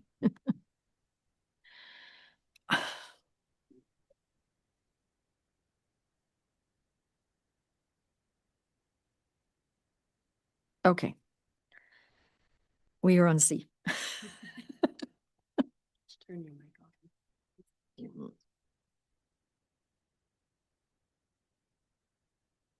Okay. No.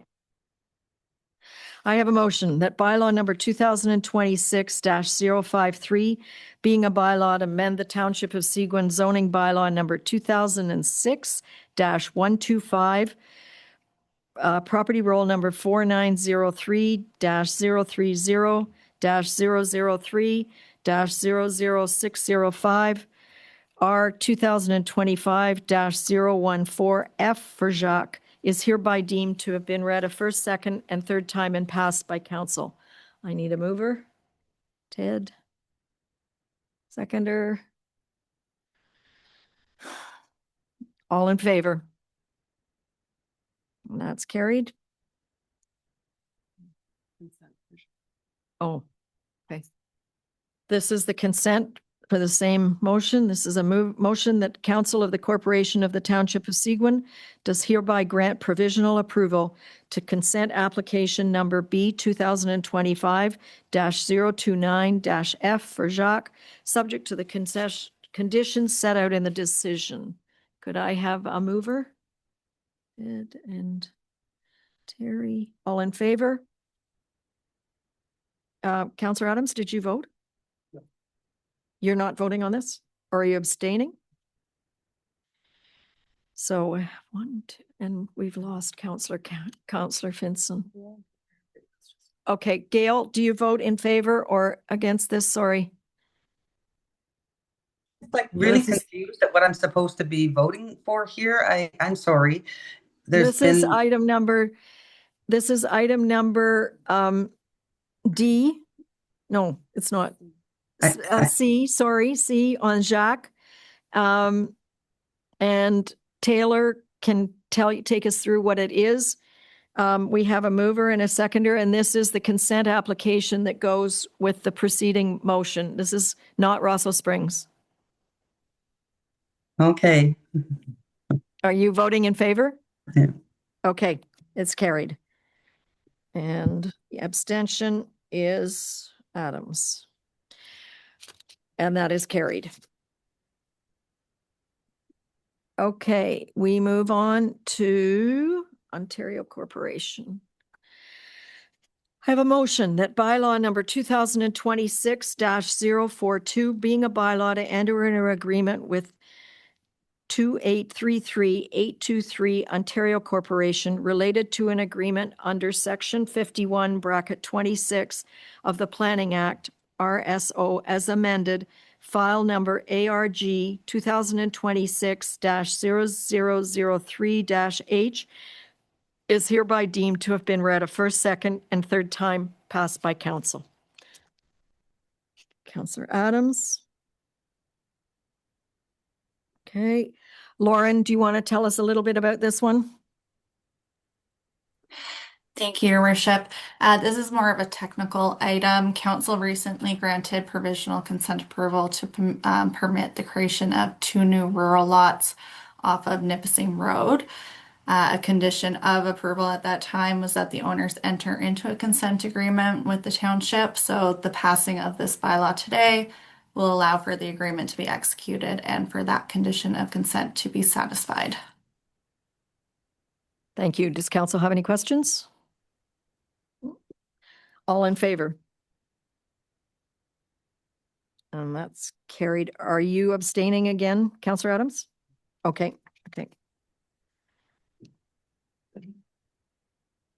I have a motion that the Council of the Corporation of the Township of Seguin does hereby grant provisional approval to consent application number B 2025-0021-C and B 2025-0022-C and B 2025-0023-C and B 2025-0024-C for Clark and Manchee, subject to the conditions set out in the decisions. I need a mover.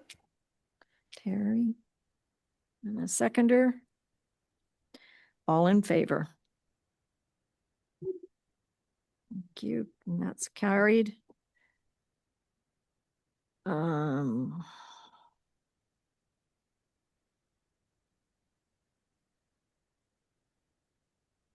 oops, sorry. Consent. Okay, I have a motion that bylaw number 2026-044, being a bylaw to amend the Township of Seguin zoning bylaw number 2006-125, bracket 4903-030-008-02174 for R 2025-0019-F for Jantz is hereby deemed to have been read a first, second, and third time and passed by council. Ken? And a seconder? Thanks, Ted.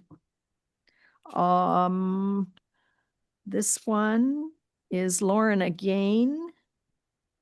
I think it's pretty straightforward. Lauren, do you want to explain it quickly? So for the Jan's application, the application seeks to rezone an existing vacant lot from an open space 1 zone to a rural residential exception zone, and would recognize the existing deficient lot area and result in the construction of a dwelling, subject to a development setback of 30 meters from CN Railway, a specified septic envelope, and site plan control to implement mitigation measures from the submitted studies and from CN. The subject lands are also part of a block on a plan of subdivision, which includes a special provision restricting development. So a subdivision amending agreement is also required. I'd be happy to answer if there's any questions from council. Councillor Basinski. No, I just wanted to make a couple of comments. Number one, that area is right by, I guess, Foley Matheson Park. It was part of a historic redevelopment of the old Elliott House property. And there are similar properties to the west of that lot. So I reviewed it and I didn't see any real issues. I think initially it was a problem with CN, but I think they've changed their policies. Thank you. Any further questions? All in favor? Thank you. And that's carried. Now this is division amending. Oh, this comes with it, subdivision. A motion that bylaw number 2026-045, being a bylaw to authorize the execution of a subdivision amending agreement between the Township of Seguin and Kenneth Jantz, property roll number 4903-030-008-02174 for R 2025-0019-F is hereby deemed to have been read a first, second, and third time and passed by council. Greg Getty moves it and a seconder. Terry, all in favor? And that is carried. And now we're on O'Leary. Yep. I have a motion that bylaw number 2026-028, being a bylaw to amend the Township of Seguin zoning bylaw number 2026-125, bracket property roll number 4903-010-005-07470 at 101D Island View Road, R 2026-0001-H for O'Leary is hereby deemed to have been read a first, second, and third time. You saw this a few weeks ago. Could I have a mover? Ken, I'll put you in as a seconder. All in favor? Does anybody have any questions for Brady? Okay, all in favor, and that is carried. Oh gosh, this one. Okay.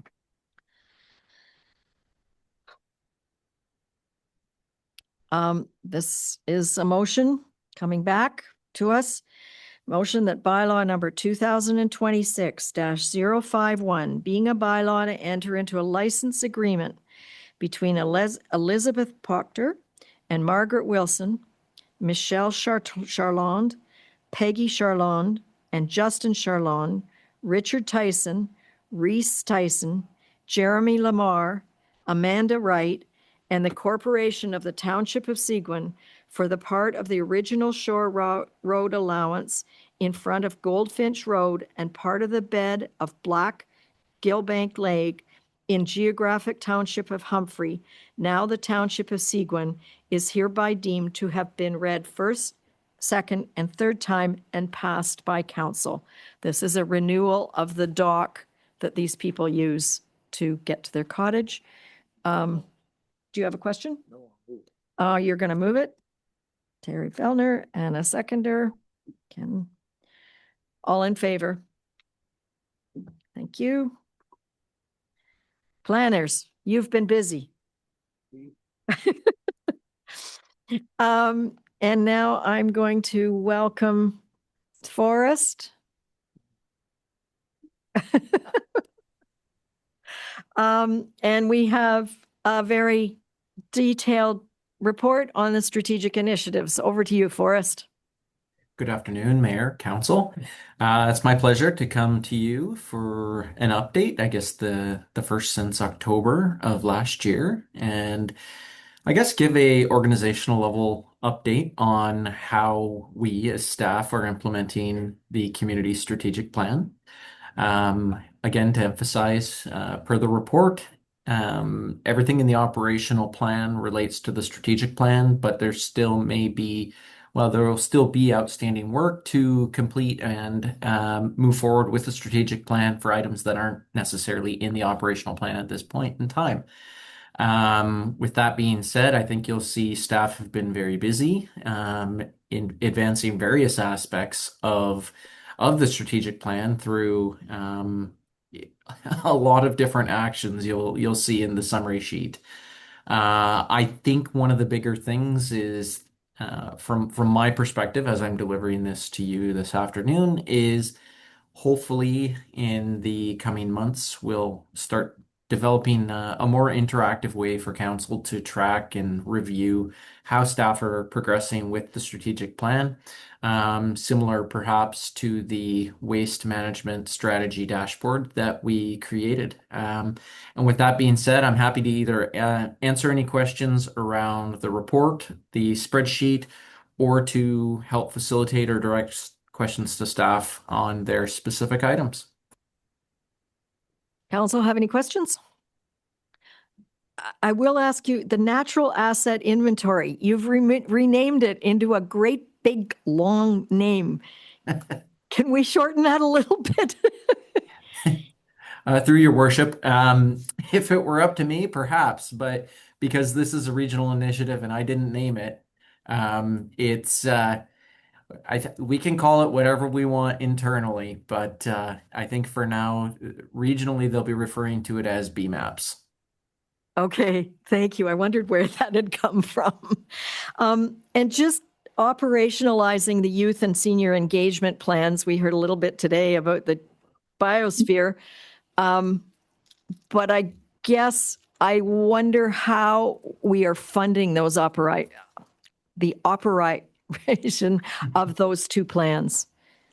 Do the budgets sit with the people whose name is beside it? Yeah, through your worship. If you're looking for an update on that, I would recommend perhaps asking Valerie. I do believe she's on the call here, or maybe I don't see her in Well, Jason has his hand up as well. Okay. Yeah, thank you, Worship. I think Valerie has stepped away for a moment. So a lot of this is just engaging the youth in existing programs and ensuring there's an understanding of what's happening. So there isn't been big budget implications associated with this. It's been more about education and awareness and bringing people into more of the programming that's already happening. Additionally, there's things like the rec committee, I believe, has got a youth dance coming up. These are all parts of the program. So there's no big financial implications behind this, but it's just making sure there's a concerted effort to engage the youth. Thank you. I just hope all of council has read this in depth. because there's an awful lot of information here, and a lot of resources going into all of this. So please, when you ask for an update, go back to this document until we hear back again from Forrest. Over to you. Again, thank you, Your Worship. I just want to reiterate something that Forrest spoke about in my conversations with members of council. They seem to really appreciate the detail here, but finding it a little more interactive and easier to digest is something that we're working on, and the dashboard style is in work. It's a work in progress, and it's something that we're working towards, and we hope to be able to bring that not only to you as members of council, but also a public-facing dashboard where folks are interested in how are we making out in advancing the strategic objectives of the organization, that the public would be able at some point to log on to the website or Let's Connect or one of our platforms and be able to in real time see how we're doing and the progress that we're making. Thank you. I think that would be helpful. We move on to business. So we have in your council package a request from Muskoka Lakes asking for us to endorse their motion for the Muskoka watershed. And I'll just ask Councillor Bazinski what he thinks of this. You're our representative. Yeah. You know, water management is a real issue in the whole, not just Muskoka, but Parry Sound as well. And yeah, it's one I'm having a hard time grappling with. There's all sorts of provincial responsibilities and politics and so on. So I don't mind saying that we should see a good level of water management on our watersheds, which includes the Boyne and the Seguin in Parry Sound, because the province has kind of backed off their water management roles. But I'm not quite sure what. I guess my question is, are you recommending that we endorse the motion of Muskoka Lakes and District Municipality that's in your council package? Well, we can do that. It's a simple thing to do. Yes. Okay. Then can you move it? Yes, I would move it. Okay. And seconded by Terry. All in favor of endorsing the Muskoka Lakes? Oh, I have to read it first.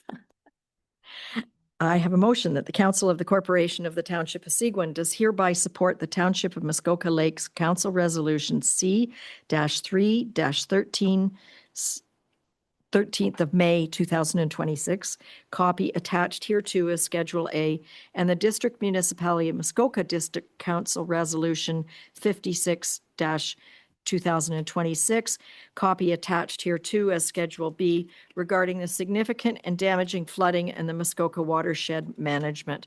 And a copy of this resolution be forwarded to the Premier, the Honorable Minister Harris, the Honorable Minister Flack, the Honorable Minister McCarthy, the Honorable Graydon Smith, and the Township of Muskoka Lakes Council and the District Municipality of Muskoka Council. All in favor? Thank you. And that is carried. I think likely Terry, Gail, and I are the most affected by this recent flooding and the significant property damage that resulted this spring. So the next one is another endorsement. We talked about this briefly at the last meeting. If you've been reading the Chamber of Commerce Facebook page, they have a very articulate summary of what is going on, but we have a motion that the Council of the Corporation of the Township of Seguin does hereby support the Town of Parry Sound Council Resolution number 2026-065 regarding Canador's decision to close Canador's Parry Sound campus. The copy of which is attached here too as Schedule A. Could I have a mover for this? Councillor Getty? And seconded by Terry Fellner. All in favor? Thank you. And just for your information, we don't know what will come of it. Jason and I have, and count with Mayor McGarvey have requested a delegation at AMO with the Minister of Rural Affairs, who at her meeting at FONOM was specifically saying it was time to work across ministries. And this is a place where it appears that the Ministry of Education has made a decision to close a campus without talking to employment, university and colleges, and rural affairs. So this is a time to start talking to each other. So we hope we get a delegation. Item C under business is a resignation, if you will, from the parents of Perry Sound, who really did some incredible lobbying on behalf of everybody to get the attention, basically, of ministries of what was happening at the high school. And so they are saying we've done our job, and their letter is in your council package. If you have an opportunity to thank any of them, a lot of them put their lives, their names, and their jobs at stake to do some of this lobbying, but the school is going to open in June. So, council reports. Let's start with Councillor Finson on the far east.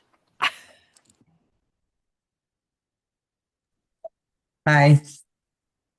I had a Recreation Committee meeting on May the 20th. Lots of new events were discussed, and we'll be busy. May 23rd, I went to the Hard Hat event, which was lovely. The auction items were terrific. I'm pretty sure the mayor will have an update on how that went financially. May 26th, I had a Rosso Caring Community meeting and for the Lunch and Learn. And we planned June's event, which I won't be able to attend. But other than that, I've had a few interesting phone calls, and I've been able to deal with them quite nicely. And that's all. Thank you. Thank you. Councillor Collins. Thank you, Mayor. The only thing I have on that is important is the District of Perry Sound Municipal Association meeting that took place on Friday in Kearney. Once again, we had excellent speakers. And I've noted here, especially the one that I introduced, the Superintendent of Community Paramedicine and Community Programs, Tom Smith. They've come a long way for actually their units, which I would call a mobile hospital, right? And some of the equipment that they have on there now is right up to par with the best that's available on the market today. They have 6 mobile units now, and 3 are on the west, 3 are on the east, and it's for people that could grow old and have their instead of their doctor there, they're there to help them out. And it's best, well, it's to grow old in your home without going to the hospitals. And so I was pleased about that. And I'm glad that Forrest was there, because there was an engineer for roads, a road specialist engineer was there, and I'm sure he took down some information for Tom here. And our next meeting will be on September 25th, 26th in Carling. No, Carling. Yep. Yep. Friday, yeah, September 25, yeah, hosted by the Township of Carling. I think that's our CAO's buddy there, isn't it? Oh, Well, they have a very big kitchen to serve us from, so.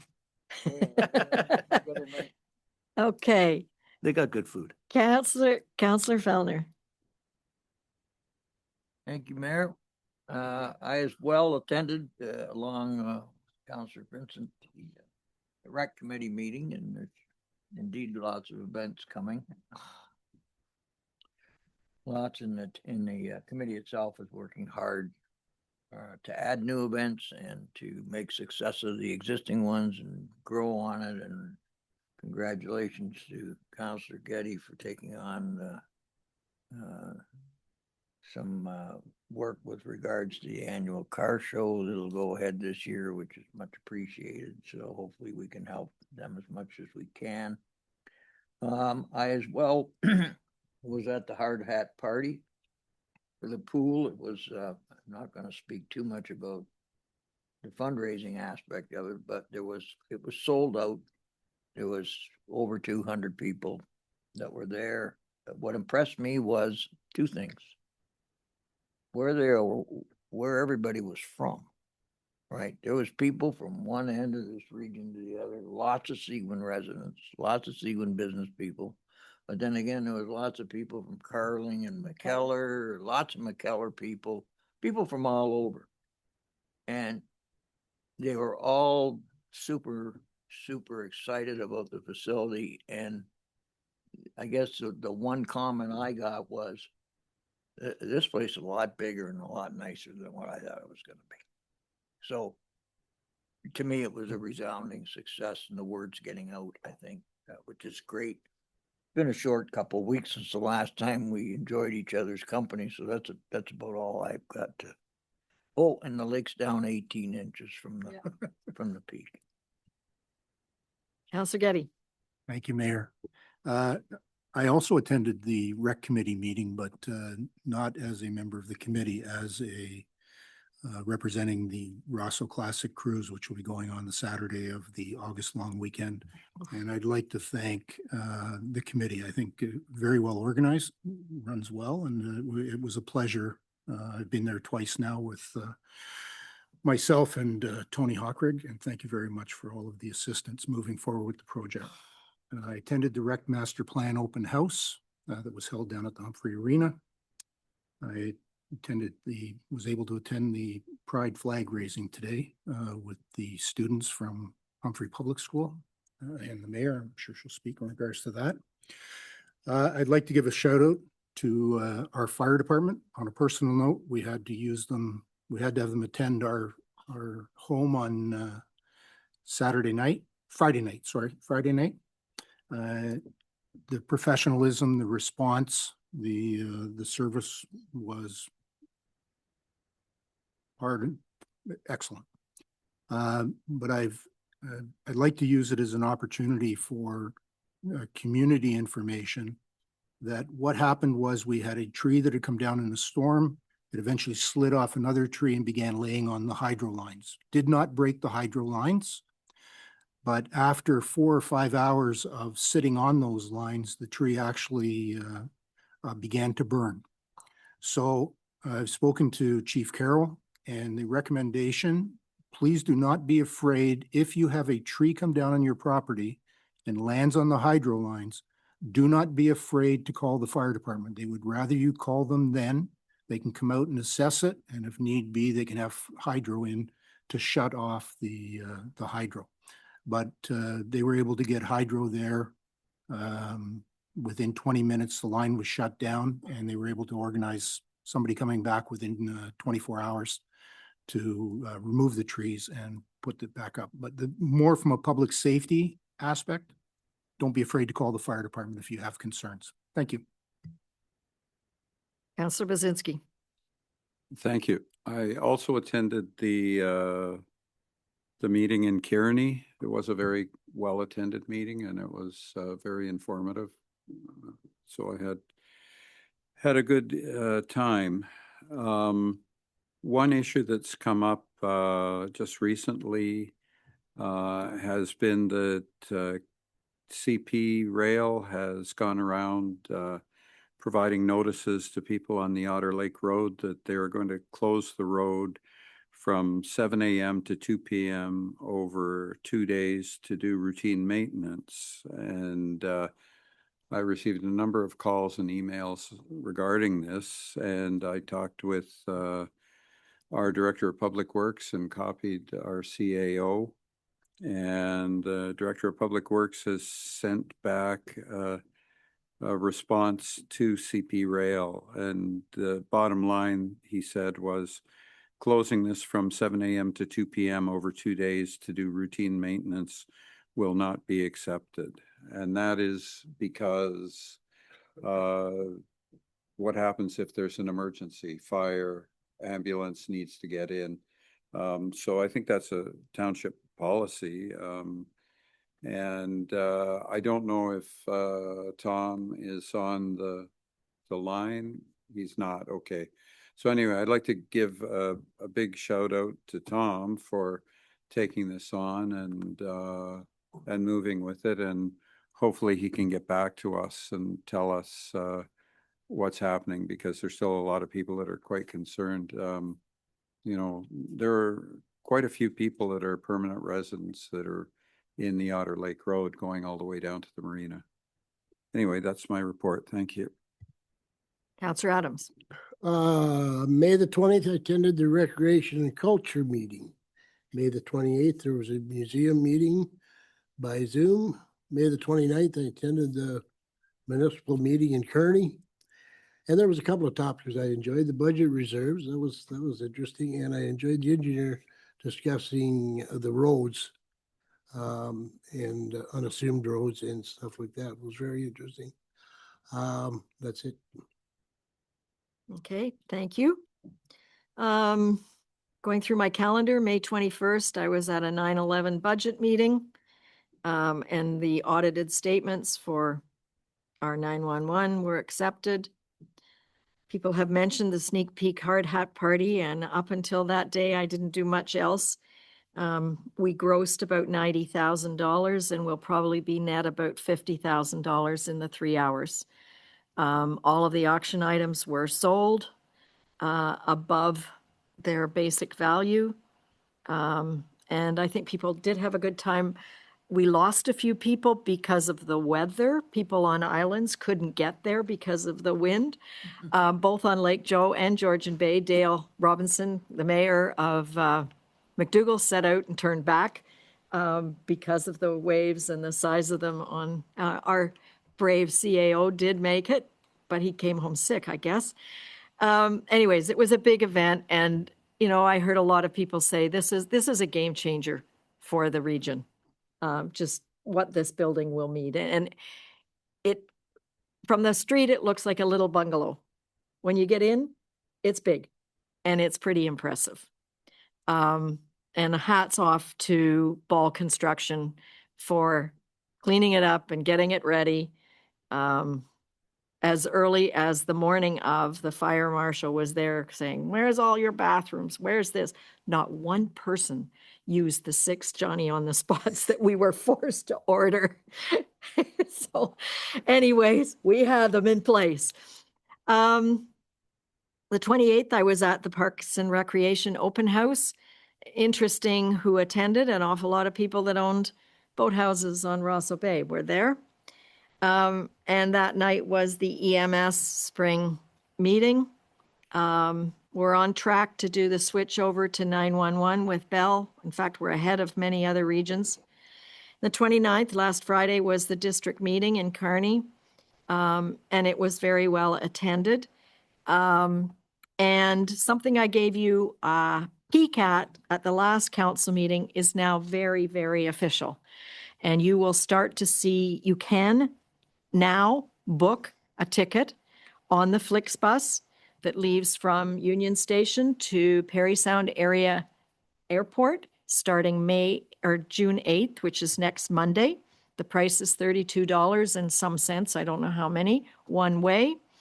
The marketing is starting on Wednesday, and it will run Thursday, Friday, Saturday, Sunday, and Monday through the period of the soccer. And our goal is to convince the Flixbus owners who are out of Germany that there are enough people and activities here to go beyond the soccer time. And so Rocky Crest will have a bus meeting. They will pre-book, but they will have a bus meeting the bus at the airport, taking them to Rocky Crest for 18 holes of golf and lunch, back to the bus for 5:30 and back to downtown. We're also working with Wave to do tours and possibly a bus into Perry Sound to do lunch and tours at Legends Distillery and Trestle Brewery as things people might want to do. So it's a big move to attract European tourist dollars into our region. And as James Murphy from Explorer's Edge said, our prices are laughable to the European spenders. So if they can come and spend a day spending their euros, we welcome them. So it's big news. Let your family and friends know if they want to get up from Toronto. There's no cheaper way to do it. Explorer's Edge. Well, it's what you want to find on the website is Flixbus Ontario. It's FLIXBUS.com. And you'll get Germany, you'll get Mexico, you'll get every country but you want Canada and Ontario to book a ticket. I have not heard from Ted or Ken on what they would like to help with on the barbecue. So I only have 2 jobs. You can fight about them. One is who gets to slice all the tomatoes and onions and who gets to buy all the buns for the hamburgers and okay, perfect. Ken, you can recruit helpers. I guess you're on the buns. I got the buns. But I have to know how many hamburgers. I need 100 hamburger buns and 100 hamburger buns and 60 sausage buns, not little weenie hot dogs. They're You need 60 individual, like 60, okay. and 60 buns and 1 package of each of hamburger and wiener buns that are gluten-free. Where do you get that? You can get them at Sobeys or No Frills. Okay. Okay, 100 hamburgers. And 60 wiener buns. Great. Thank you. Huh? Sure, you can do lettuce. Yeah, lettuce. I'm doing pickles. Okay, and that's the 25th, and I expect all of us, except for Greg, who's going to be riding motorcycle, to be there by at least 10:30. One of our lessons learned last time was that the sausages have to go on the barbecue by 11 to be cooked at noon. Hamburgers, not quite so much. And I'm looking forward to seeing most of you on this Sunday at the Stocky Center for the walk that we committed to do. We have our team has already raised $1,040 towards our $1,500 goal. I have to say the Finson family is the biggest donor so far. There are a whole bunch of Finsons have supported Gail. So get out your kids, your grandmas, your everybody else, and ask them to support you. We need to be at the Stocky Center. Registration is at 10:30 and the walk actually starts at 11. If you can wear anything that identifies you as Seguin, that would be great. T-shirts, whatever. Right now, Gail, Ken, and I are the only 3 people that have registered on our website. If you need registration details, send me an email. We're called, Nope, just your name. No, but we can go to the hospital, right, and donate there.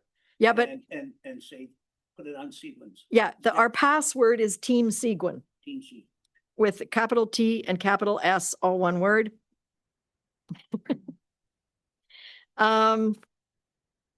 Okay, and I think that's it for me.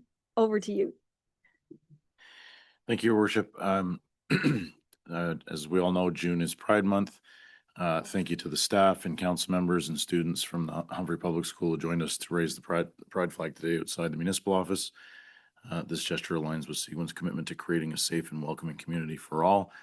Special thanks to the young lady from the Humphrey School who shared some words, and was quite inspiring to see our youth step up and take a leadership role and share her thoughts and views. Additionally, Seguin's Recreation and Culture Committee is hosting a youth dance this Friday at the Humphrey Community Center at 7 p.m. There will be refreshments, games, and a DJ. Admission is free or by cash donation. The evening is designed for students from grade 5 to grade 8. Also, Seguin is leading a guided walk on the Humphrey Nature Trail in celebration of World Environment Day this Saturday at 10 a.m. Come and learn about our local flora and fauna while engaging with your community. The Township is hosting Family Fun Night on Friday, June 19th at 6 p.m. at the Rossa Waterfront. All are welcome for a free barbecue, games, and activities. And a friendly reminder from Public Works, yard waste must be taken to the landfill and is not accepted at Seguin transfer stations. We need to police that. Yep. Okay, thank you. I have a motion that the Council of the Corporation of the Township of Seguin does hereby receive board and committee minutes and agendas and the correspondence as presented on the agenda and the addendum for June 1st, 2026 meeting of council. I need a mover. Greg. Ken, all in favor? Thank you. Do we want to break? Okay, we have to go into closed. Okay. I have a motion that the Council of the Corporation of the Township of Seguin does hereby proceed to a closed meeting at 4:51 p.m. in order to address matters pertaining to litigation or potential litigation, including matters before an administrative tribunal. And this is the Castles Brock and Blackwell LLP OFTR proposal. I need a mover. Greg and Mario. Okay. All in favor? Do we want a brief break or keep going? We've only 2 minutes. Okay, I think it'll go quickly. Okay, but we need to get out of taped here. Just a sec. Who's going to speak to this? I have a motion that the Council of the Corporation of the Township of Seguin does hereby rise from the closed session and declare the regular meeting reconvened at 5:05 p.m. I have mover. Ken, Greg, all in favor?